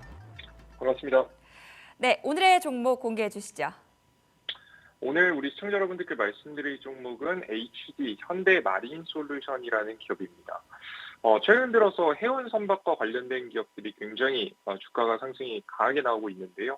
과거에는 이제 중국하고 경쟁하게 되면서 선박 수주를 할 때 적자 수주를 할 수밖에 없었습니다. 배를 만들어도 적자가 난다는 얘기였는데요. 최근에는 미중 갈등도 심해지기도 했고, 최근 들어서 이제 무역량이 급격하게 증가하는 모습을 보여주면서 자연스럽게 흑자 수주로 돌아서기 시작했고요. 특히나 한국의 선박회사의 좀 강점인 친환경 선박에 대한 수주가 증가하게 되면서 흑자 전환이 시작했다. 그래서 관련된 기업들이 굉장히 전부죠. 지금 현재 선박을 직접적으로 만드는 회사부터 시작해서 그 부품을 만드는 회사들까지 주목을 받는 모습들이 현재 나와주고 있습니다. 제가 오늘 말씀드릴 HD 현대마린 솔루션이라는 기업은요, 현대중공업에서 만든 배들이요, 유지보수가 필요하지 않겠습니까? 이 유지보수를 해주는 기업이다라고 좀 보시면 될 것 같아요. 최근에 물적 분할을 해서 신규 상장한 기업이라고 보시면 될 것 같고요. 보통 이렇게 물적 분할을 해서 신규 상장한 기업의 거의 대부분은 실적이 좋습니다. 실적이 굉장히 긍정적으로 나오고 있는 기업이고, 이번 매출을 좀 보면은 2조를 가까이 넘어갈 것으로 2025년도 내년부터는 현재 예상이 되고 있어서 매출도 굉장히 탄탄하고 영업이익도 한 15%의 수준으로 굉장히 긍정적인 모습을 보여주고 있기 때문에 시청자 여러분들께 실적 부분에 대해서는 걱정하지 않아도 되는 좀 확실한 종목이다라고 좀 보시면 될 것 같습니다. 특히나 해당 기업이 최근에 이제 앞서 말씀드렸듯이 흑자 수주도 늘어났고 우리나라 국내 선박이 워낙에 생산량이 증가할 가능성이 높기 때문에 그럼 AS 물량도 굉장히 많아지게 되겠죠. 유지보수하는 배가 많아지게 되니까요. 당연히 매출도 증가할 것이라는 예상이 되고요. 추가적으로 최근에는 AI 시대 아니겠습니까? 선박 시스템에 AI까지 도입하기 위해서 해운 관련된 AI 솔루션을 만드는 회사의 지분 투자도 현재 하고 있어요. 그래서 적극적으로 최근 시장에 좀 발맞춤을 하는 회사다라고 좀 보시면 되겠습니다. 아마 이번 연도 하반기, 정확히 7월부터 12월까지는 계속 해운 관련 종목들이 긍정적인 모습을 보여줄 가능성이 높기 때문에 이렇게 눌림목에서 이제 막 올라오기 시작하는 종목이 있다면 주목해 보시면 좋겠죠. 차트를 보시면서 가격 전략 말씀드려 보도록 하겠습니다. 앞서 말씀드린 대로 신규 상장 기업입니다. 물적 분할에서 상장한 지 얼마 안 된 기업이라서 원래는 초반에 한 차례 상승하다가 고가 대비해서 대략적으로 한 40%까지 눌림목이 났었어요. 그러다가 이제 막 지금 이제 차트 자리 저점 지지를 받으면서 올라오기 시작한 자리거든요. 현재 삼각수렴 자리를 뚫어주면서 상승이 현재 나와주고 있기 때문에 지금 현재 대세 흐름을 타고 다시 한번 단기 상승이 나올 수 있는 자리다라고 보시면 되겠습니다. 매수가 자리는 살짝 눌림목이 나왔을 때 매수하는 걸 저는 항상 권장해 드립니다. 그래서 제가 종목은 현재 13만 5천 원 자리 이하 자리면 괜찮을 것 같아요.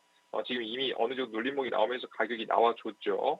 그래서 매수 시점, 현재 시점도 괜찮아 보이고요. 목표가 자리는 15만 원 선 자리, 단기 상승이 나오면 직전에 매물대가 있었던 자리 부근에서 1차 매도가 잡아보시고, 지금 현재 손절가 자리는 12만 5천 원 자리 잡아 나가시는데요.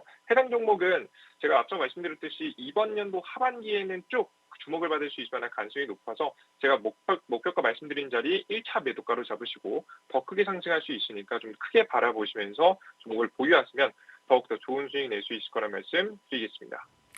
이재진 전문가와는 여기서 인사 나누겠습니다. 오늘 도움 말씀 감사합니다. 이재진 전문가의 종목 제가 다시 한번 정리를 해보도록 하겠습니다.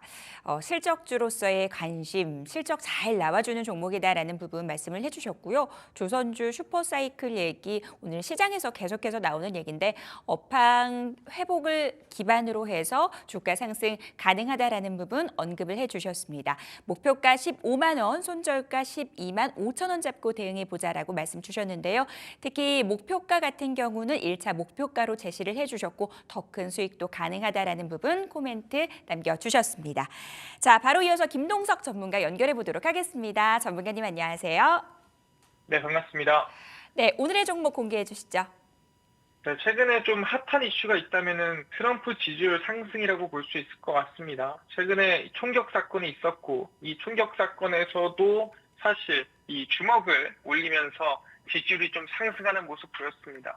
그래서 트럼프 전 대통령이 아마 다음 이 대통령이 될 가능성이 상당히 높다라고 평가되고 있는데 거기에 따라 아마 수혜받을 기업에 관심을 가져야 된다라고 말씀드리고요. 포스코 인터내셔널 말씀드리겠습니다. 일단 첫 번째로는 이 지지율이 상승하면 무슨 일이 일어나겠느냐라고 한다면 당연히 정책에 대한 방향이 어느 정도는 결정되겠죠. 기존의 정권에서 바뀌었을 때 어느 정책으로 가겠느냐 이 부분인데 첫 번째가 우크라이나 전쟁을 끝내겠다입니다. 그래서 우크라이나에 대한 지원을 멈추고 우크라이나 러시아 전쟁을 멈추고 그리고 넘어가자라는 얘기인데 그럼 지원을 끊게 되면 우크라이나 입장에서는 사실 전쟁하기 어려워지고 그렇다고 한다면 러시아 입장에서도 전쟁을 멈출 가능성이 높냐라고 했을 때는 사실 러시아는 이루고 싶은 거 다 이뤘습니다. 이번에 푸틴 대통령이 재선도 이뤘고요. 추가적으로 이 러시아가 갖고 싶은 땅, 크림반도라든가 아니 러시아만을 많이 하고 있는 지역에 대한 땅도 이미 점령해 놓은 상태입니다. 그래서 점령지만 러시아한테 주고 끝낸다고 한다면 충분히 지금 휴전도 가능한 상황이고 그러니까 우크라이나한테만 지원이 끊어지면은 아마 휴전이 가능하고 이번 전쟁이 끝날 가능성이 있다라는 거죠. 그렇게 되면은 갑작스럽게 나올 만한 이슈는 재건이겠죠. 지금 상당히 황폐하고 부서진 것도 많은 곳인데 이제 대한민국에서도 우크라이나 재건 협력단이 1차로 이미 한번 갔다 왔고 2차, 3차 갈 가능성이 높은 구간입니다. 그러다 보니까 우크라이나 재건에 관련된 기업들의 수혜를 봐야 된다라고 볼 수 있을 것 같은데 그중 하나가 포스코 인터내셔널이다라고 말씀드리는 거고 추가적으로 국내에서도 대왕고래 프로젝트가 진행되고 있는데 실제 해외에서 미얀마 가스전이라든가 아니면은 호주의 천연가스라든가 이미 사업을 전개하고 있는 기업이 포스코 인터내셔널이고 추가적으로 대왕고래 이번에 이 전략에 함께 이제 참가했던 기업도 포스코 인터내셔널이다라고 말씀을 드리겠습니다. 그래서 아마 앞으로 이슈가 두 가지 정도 있는데 첫 번째가 대왕고래, 두 번째가 우크라이나 재건이라고 볼 수 있을 것 같고요. 아마 충분히 기대감을 가지고 갈 수 있지 않을까 말씀을 드리겠습니다. 그래서 추가로 최근에 바닥에서 차트 보시면은 큰 상승세가 만들어지고 나서 좀 크게 빠진 상태입니다. 근데 지금 구간에 대부분의 이 가스전이라든가 아니면 아까 말씀드린 재건이라든가 그런 기업들이 눌림목이 나온 상태거든요. 그래서 관심을 가져도 전 좋은 구간이다라고 말씀드리고 목표가 같은 경우에는 지금 구간에서 6만 원 라인대 잡고 가시면 좋을 것 같고요. 매수가는 내일자에서 저는 음봉에 매수했으면 좋겠다라고 말씀드리겠습니다. 그래서 다음날 시초가 이하 음봉에 매수해라 말씀드리고 손절가는 지금 구간에서 49,000원 라인대 잡고 가시면 되겠다라고 말씀드리는데 지금 시장이 많이 좋지 않습니다. 대형주도 많이 밀리고 있고 그다음에 전체적으로 제약 바이오가 받쳐주지 않았다면은 정말 시장도 크게 빠졌을 것 같은데 이런 상황에서는 최대한 보수적으로 지금 가격 왔으니까 돈 많이 넣어야지 이게 아니라 천천히 흐름을 보면서 여유 있게 시초가 이하에 대응을 해야겠다라고 생각하면서 보시면 좋을 것 같다 말씀을 드리겠습니다. 김동석 전문가와는 여기서 인사 나누겠습니다. 도움 말씀 감사합니다. 감사합니다. 트럼프 당선에 대한 기대감이 높아지면서 수혜주 찾기에 투자자들 골몰하고 있는데요. 재건주도 그중 하나로 꼽히죠. 재건주 중 하나로 꼽아주셨습니다. 포스코 인터내셔널 오늘 갖고 나오셨는데 목표가 6만 원, 손절가 4만 9천 원 잡고 대응해 보도록 하겠습니다. 자, 딜사이트스 최고의 전문가들의 수익률 대결은 계속됩니다. 지금까지 수익사항이었습니다.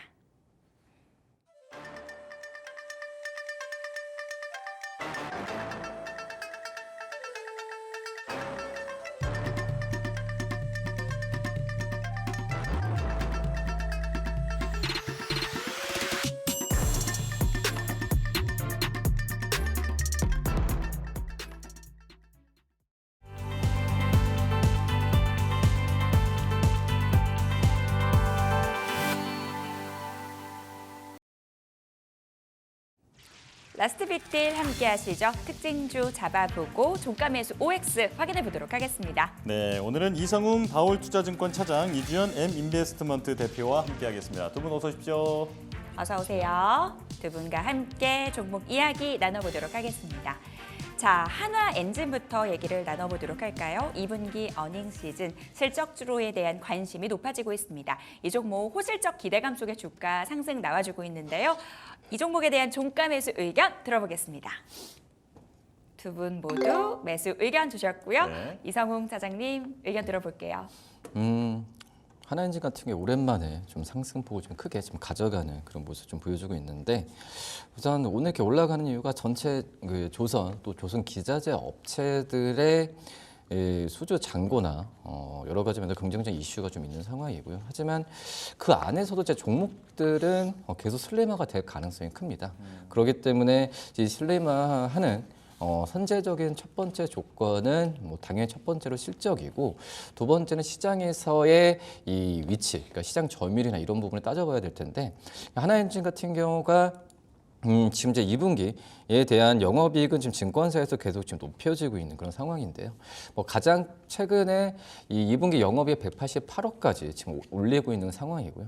그 전에는 이제 170억, 180억 이하의 어떤 영업이익을 냈던 상황에서 이 실적 발표일이 가까워지면서 하나엔진의 이런 영업이익을 올렸다는 것 자체로 봤을 때 역시 조선 기자재 업체 안에서의 실적주라고 했을 때는 저는 하나엔진이 좀 우선이지 않을까라고 좀 생각이 되고 있고 네. 오늘 조선 업종들이 웬만한 기업들이 이 기자재 빼고 다른 이제 완성 선박 기업들 같은 경우가 신고가를 좀 많이 기록을 했는데 정말 좋죠. 지금 3년치 일감을 다 모은 상태에서 특히 이제 6월달 같은 경우에는 전 세계 어떤 조선 수주 1위를 우리나라가 기록했고 그리고 7월 1일 날 하루만 해도 거의 4조 가까운 수주를 좀 기록했거든요.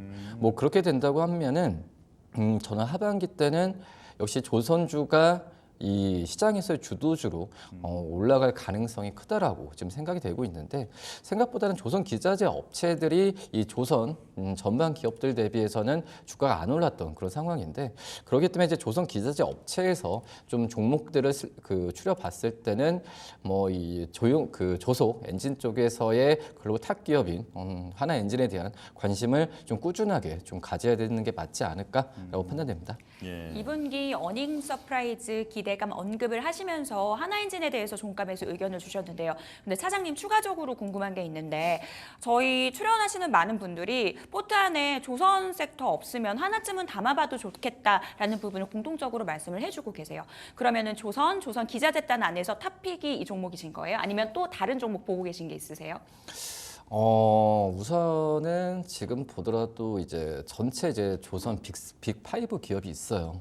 기업들 중에서는 한 종목이라도 담아둬야 되는 게 낫다라고 판단되고 있는데 어떤 이제 그 조선 기업들 안에서도 이 또 방산 쪽과 또 많이 연결되는 조선 기업들은 이 트럼프 트럼프 대통령 예비 후보자의 이 수혜주로 지금 방산업체 재꼽히고 있는 상황이잖아요. 네. 뭐 그렇기 때문에 하나 에어로스페이스나 또 그리고 다른 이 또 하나 엔진도 마찬가지인 것 같아요. 하나 엔진도 그렇고 약간 방산 쪽에서의 관련된 기업들, 그러니까 사업에 또 연결이 돼 있는 기업들 같은 경우에 하나 정도는 담아도 되지 않을까라고 좀 생각이 되고 있고요.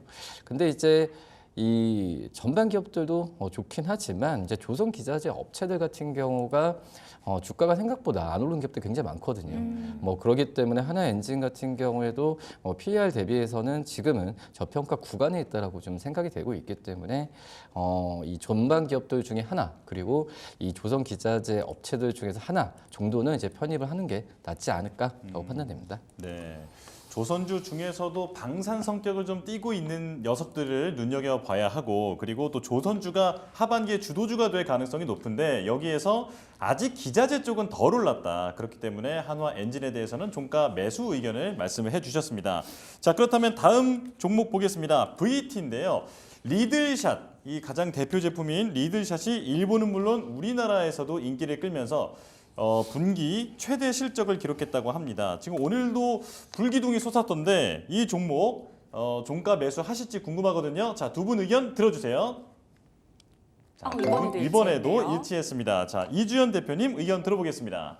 네, 일단은 VT는 좀 많이들 아시는 게 그 다이소에서 판매하는 리들샷이라고 좀 많이들 알고 계십니다.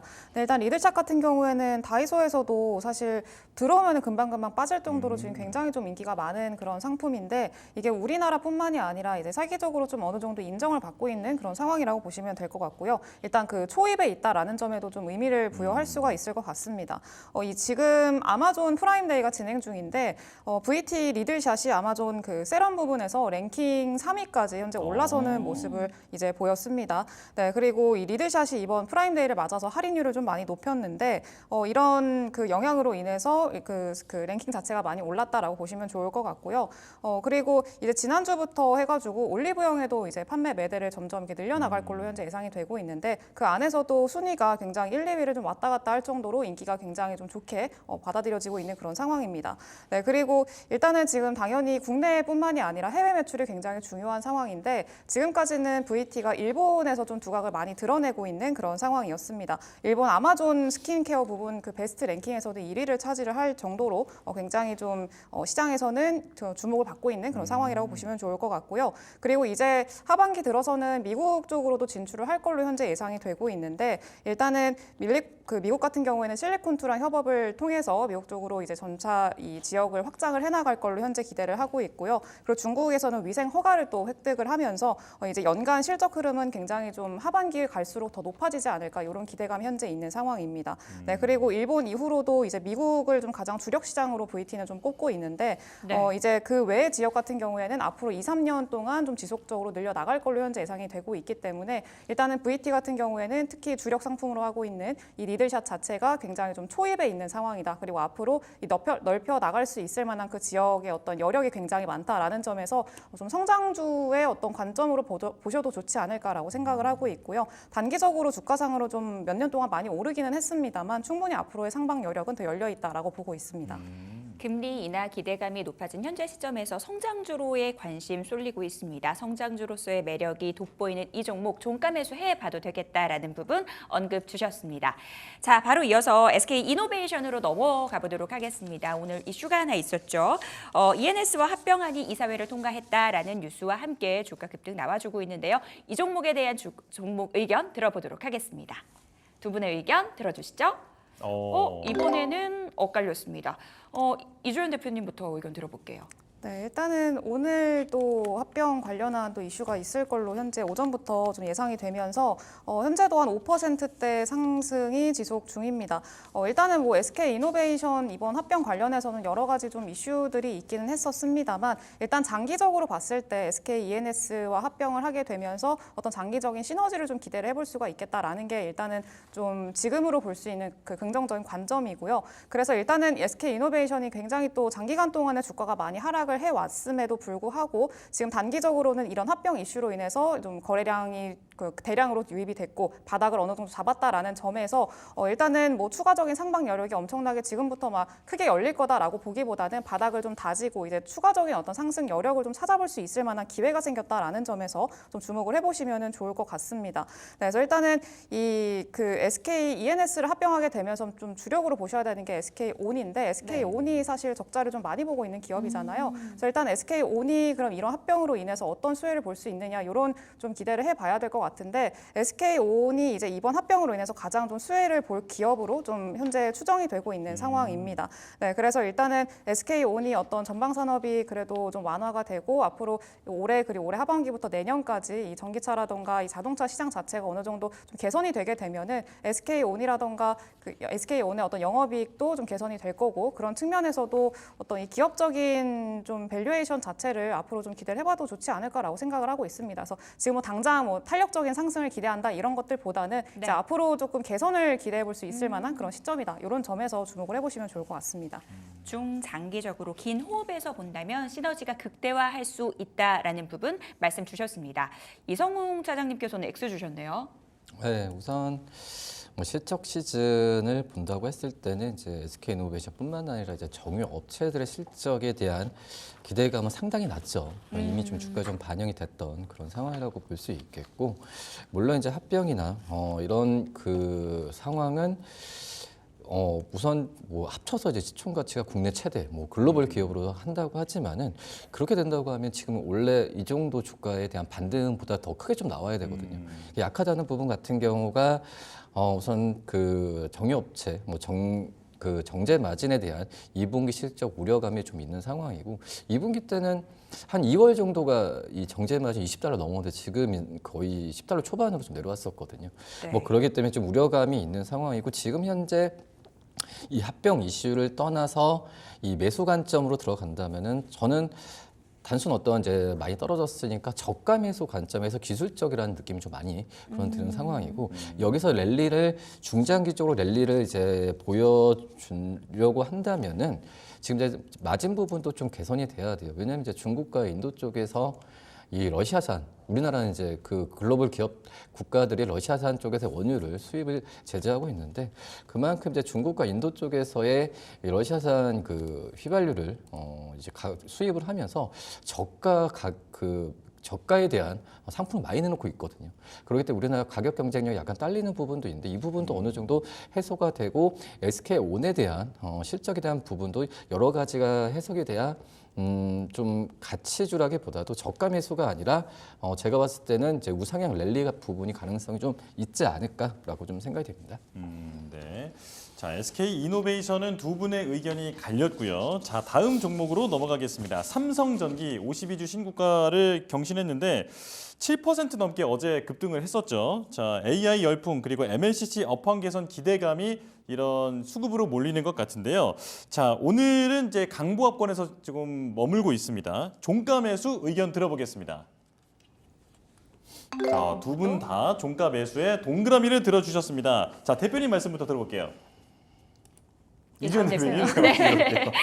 네, 일단은 MLCC 이번에 좀 주목을 많이 받고 있는 그런 상황이고요. 현재도 굉장히 주가 흐름상이 나쁘지 않습니다. 굉장히 긍정적인 흐름들 보여주고 있는데 일단은 가장 좀 주목해 보셔야 될 만한 거는 일단은 이 전방 산업에 대한 어떤 그 호조를 좀 기대를 해보셔야 될 것 같은데 일단 AI라던가 그리고 일단은 뭐 핸드폰이라던가 그리고 PC, 이 PC에도 AI가 탑재가 되면서 일단 대규모 MLCC가 좀 탑재가 될 거다 이런 기대감들이 현재 있는 상황입니다. 그래서 하반기에 조금 더 어떤 실적의 개선세를 기대를 해볼 수가 있을 만한 그런 상황이라고 보시면 좋을 것 같고요. 가동률도 점차 상승을 하면서 수익성 개선에 좀 영향을 줄 걸로 예상을 하고 있습니다.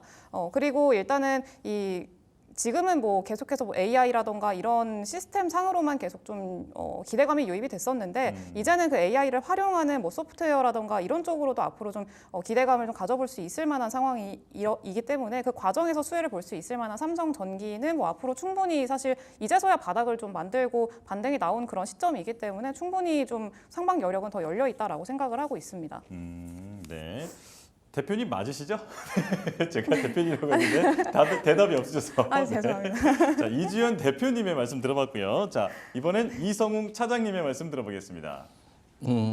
우선 이제 그 전에 이제 AI 쪽 얘기 나왔을 때 좀 약간 소외됐던 게 바로 이제 MLCC 쪽에 관련된 기업들이 시장에서 좀 많이 좀 소화를 됐었는데, 근데 하지만은 AI도 그렇고 이 뭐 전기차, 뭐 자율주행, 그리고 이 통신 업그레이드에 대한 부분에 있어서는 이 MLCC가 필수적으로 갈 수밖에 없는 그런 상황이거든요.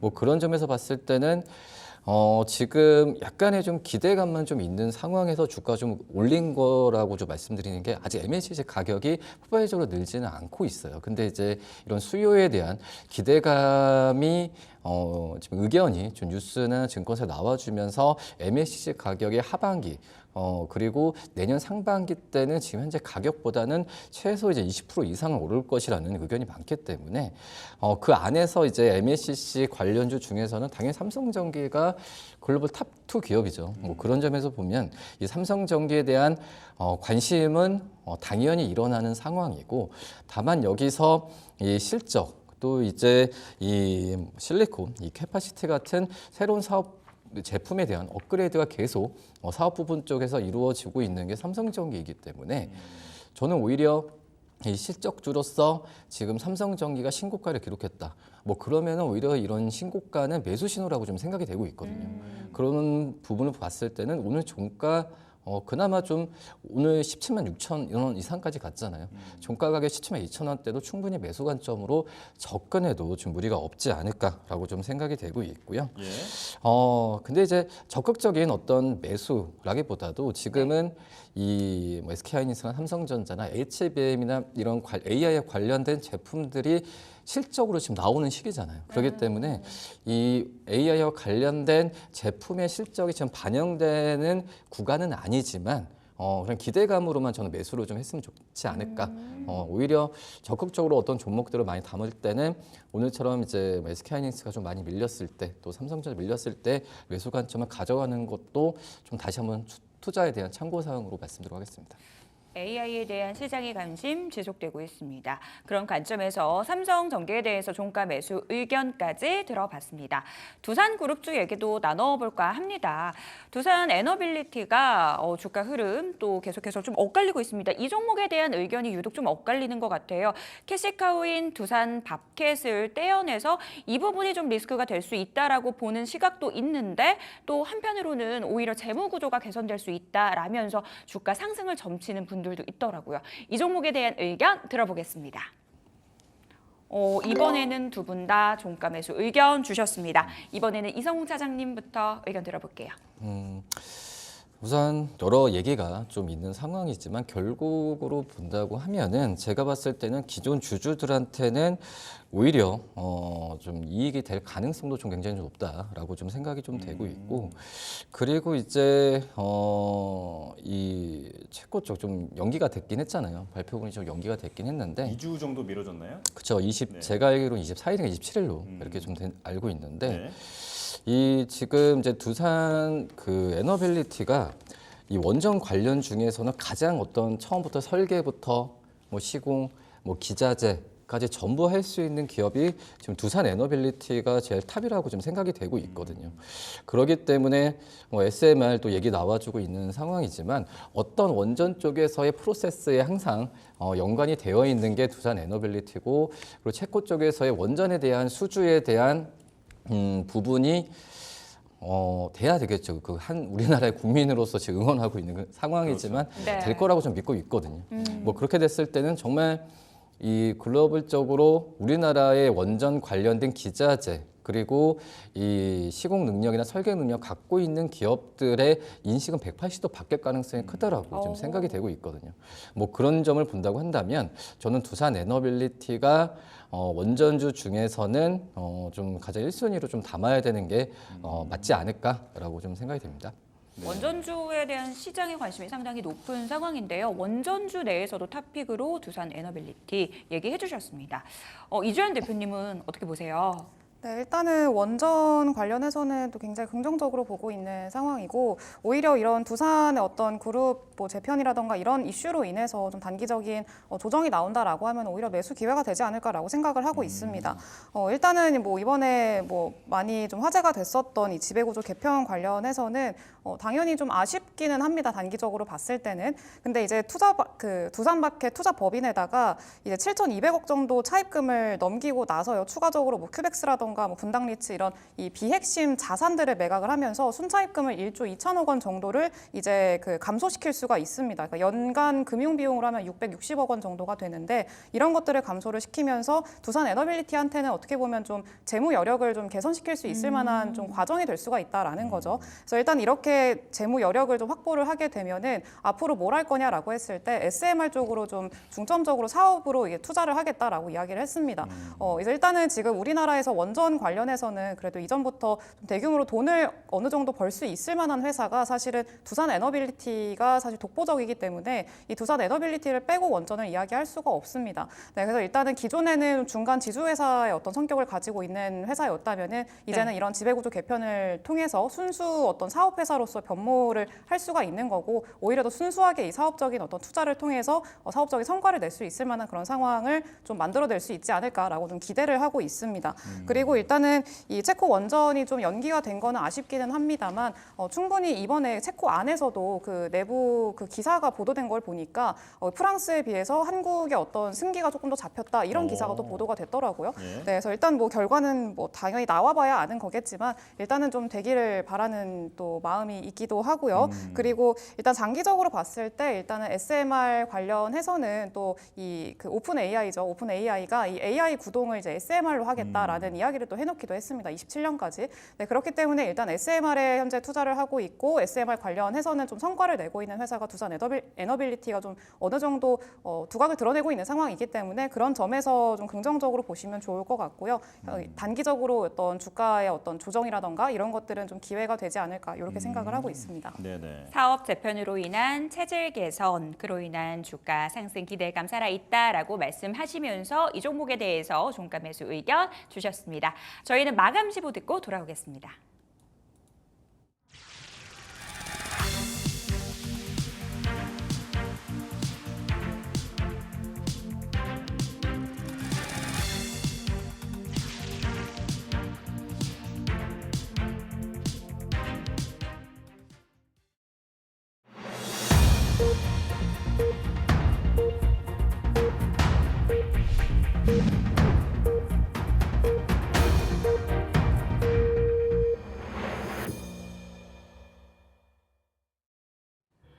수요일장 마감이 됐습니다. 미국의 6월 소매 판매가 견조한 가운데 간밤 뉴욕 증시는 상승으로 마감이 됐습니다. 러셀 2000 지수도 강세를 보였고 S&P 다우 지수 또 신고가를 경신하는 모습 보였는데요. 그런데 국장은 미장과 궤를 같이 하지 못했습니다. 오늘 전반적으로 코스피, 코스닥 모두 지수 많이 빠지면서 부진한 모습 보이고 있는데요. 그리고 반도체 투자자들이 상당히 주목하셨던 이 ASML의 2분기 실적이 발표가 돼서 이 부분 잠깐 짚어드리고 넘어가 보도록 하겠습니다. 매출은 62억 유로, 전년 동기 대비 9.6% 감소를 했고요. 순이익은 16억 달러로 발표가 됐습니다. 일단은 이 3분기 가이던스에 대해서 좀 실망감이 드러나기도 했는데 이에 대한 평가들, 추후 이야기들은 나눠보도록 하겠습니다. 먼저 오늘 거래소 쪽 하루 동안의 흐름 짚어드리도록 하겠습니다. 자, 외국인들의 현선물 매도 공세 속에서 오늘 코스피 지수 맥을 못 쳤습니다. 특히 대형주를 중심으로 한 외인들의 차익 실현이 매물이 나왔고요. 간밤 뉴욕 증시 안에서 빅테크 종목들이 부진했는데 그로 인해서 오늘 국내 증시의 대들보라고 할 수 있는 삼전, 하이닉스 줄줄이 밀리면서 지수 역시도 약세를 면치 못했습니다. 장 막판으로 갈수록 낙폭이 확대가 됐고요. 0.8% 밀렸습니다. 2843선 수준에서 마감이 됐습니다. 자, 코스닥으로 시장으로 넘어가 보시죠.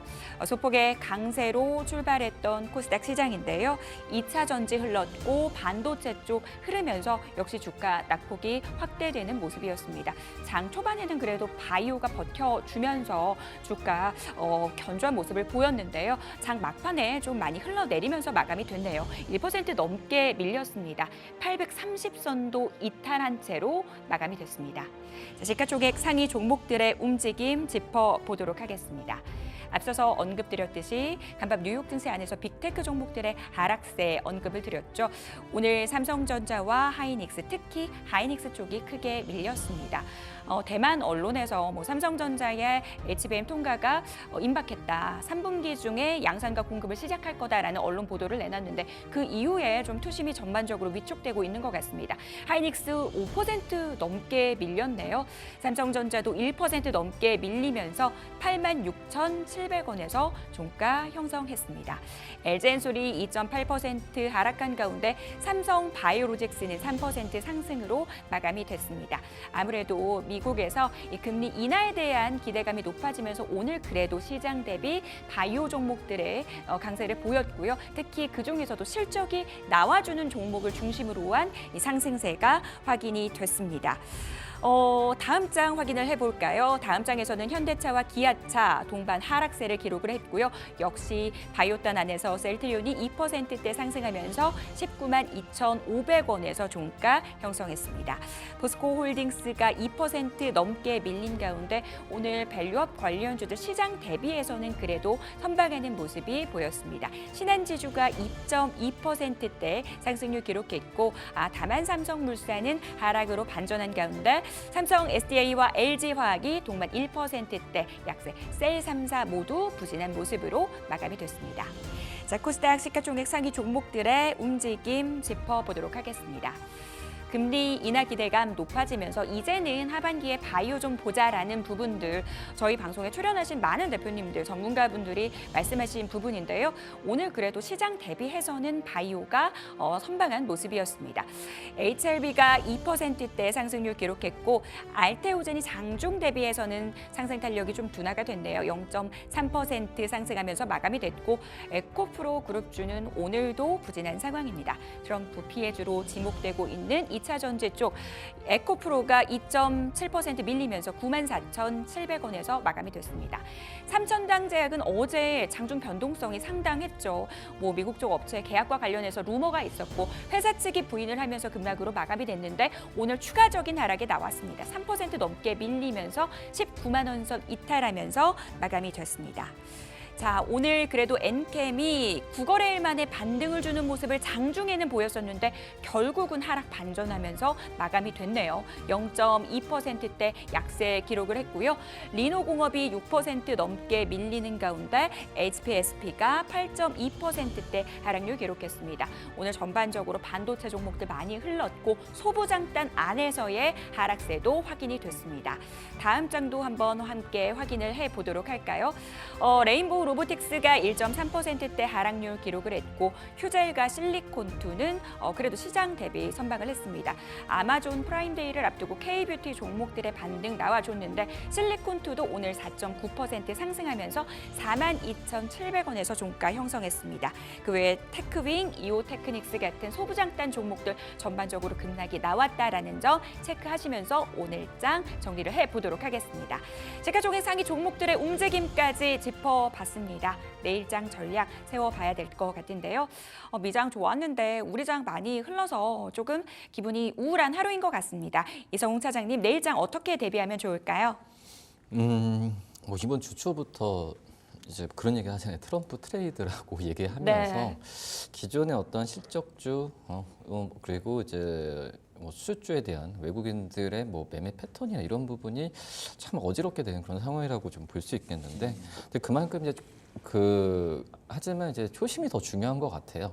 그렇기 때문에 지금은 그래도 이 고퍼주 또 민감주 쪽으로 순환매가 뭐 돌고 있는 그런 상황이라고 좀 볼 수 있겠는데 뭐 그만큼 이제 어떤 테마나 이쪽에서 주가 인프라 관련 이런 기업들이 올라간다고 하더라도 제가 때는 이 실적에 대한 철저하게 좀 들어가야 되지 않을까. 오히려 오늘처럼 이제 주가가 좀 떨어졌을 때는 이 관련 섹터, 뭐 특히 반도체도 그렇고 자동차 이런 기업들 같은 경우에는 매수를 관점은 좀 유지해도 괜찮고요. 그리고 또 오늘 뭐 조선 화장품 오른 상태에서 또 순환매가 돌면서 이런 섹터들이 조정받았을 때는 또 이런 종목에 대한 매수 관점을 또 유지해도 괜찮다라고 좀 판단되고 있어서 미국 시장이 좋아지는 부분에 있어서는 저희들도 그 주식 비중을 현금화할 필요는 좀 없다라고 생각이 되고 있거든요.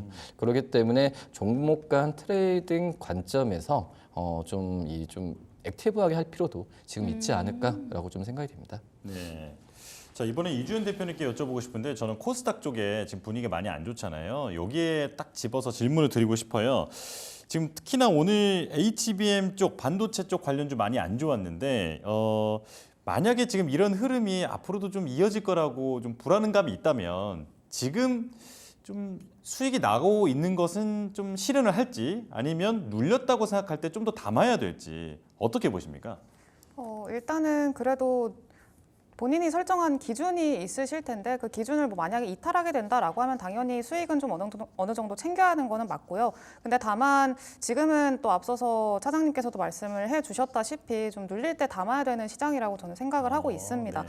일단은 반도체가 원래 우리 시장의 좀 주도 섹터로서 작용을 했었고 실적에 대한 기대감도 굉장히 높았었고 이제 외국인들의 수급 기조가 좀 강하게 들어오면서 상방으로 끌어올려주는 그런 역할을 해줬었는데 일단은 지금 좀 이 반도체에 대한 관망세가 사실 좀 짙은 상황입니다. 그렇다 보니까 이제 그 밑에 단에 있는 실적에 대한 뭐 기대감이 있는 업종들 중심으로 좀 순환매가 빠르게 나타나고 있는 상황이고 뭐 트레이딩의 어떤 영역에 있는 종목군들이 굉장히 활발하게 좀 상승이 나오고 있는 그런 상황인 건데 일단은 좀 지금 공격적으로 뭔가 지금 당장 뭐 담겠다 이것보다는요 어느 정도 좀 흐름을 지켜볼 필요는 있어 보입니다.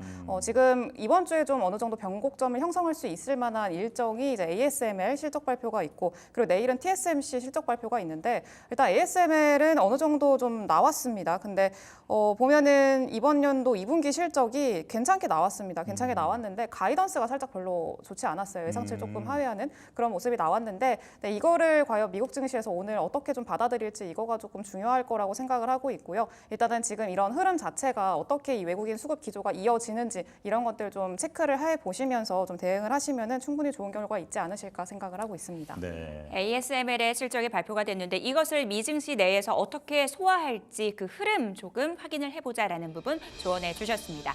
자, 딜사이트 마감 노트 오늘 저희가 준비한 내용 여기까지입니다. 네, 비 많이 오는데 안전 운전하시고요. 저희는 내일 다시 돌아오겠습니다. 시청해주신 여러분 고맙습니다.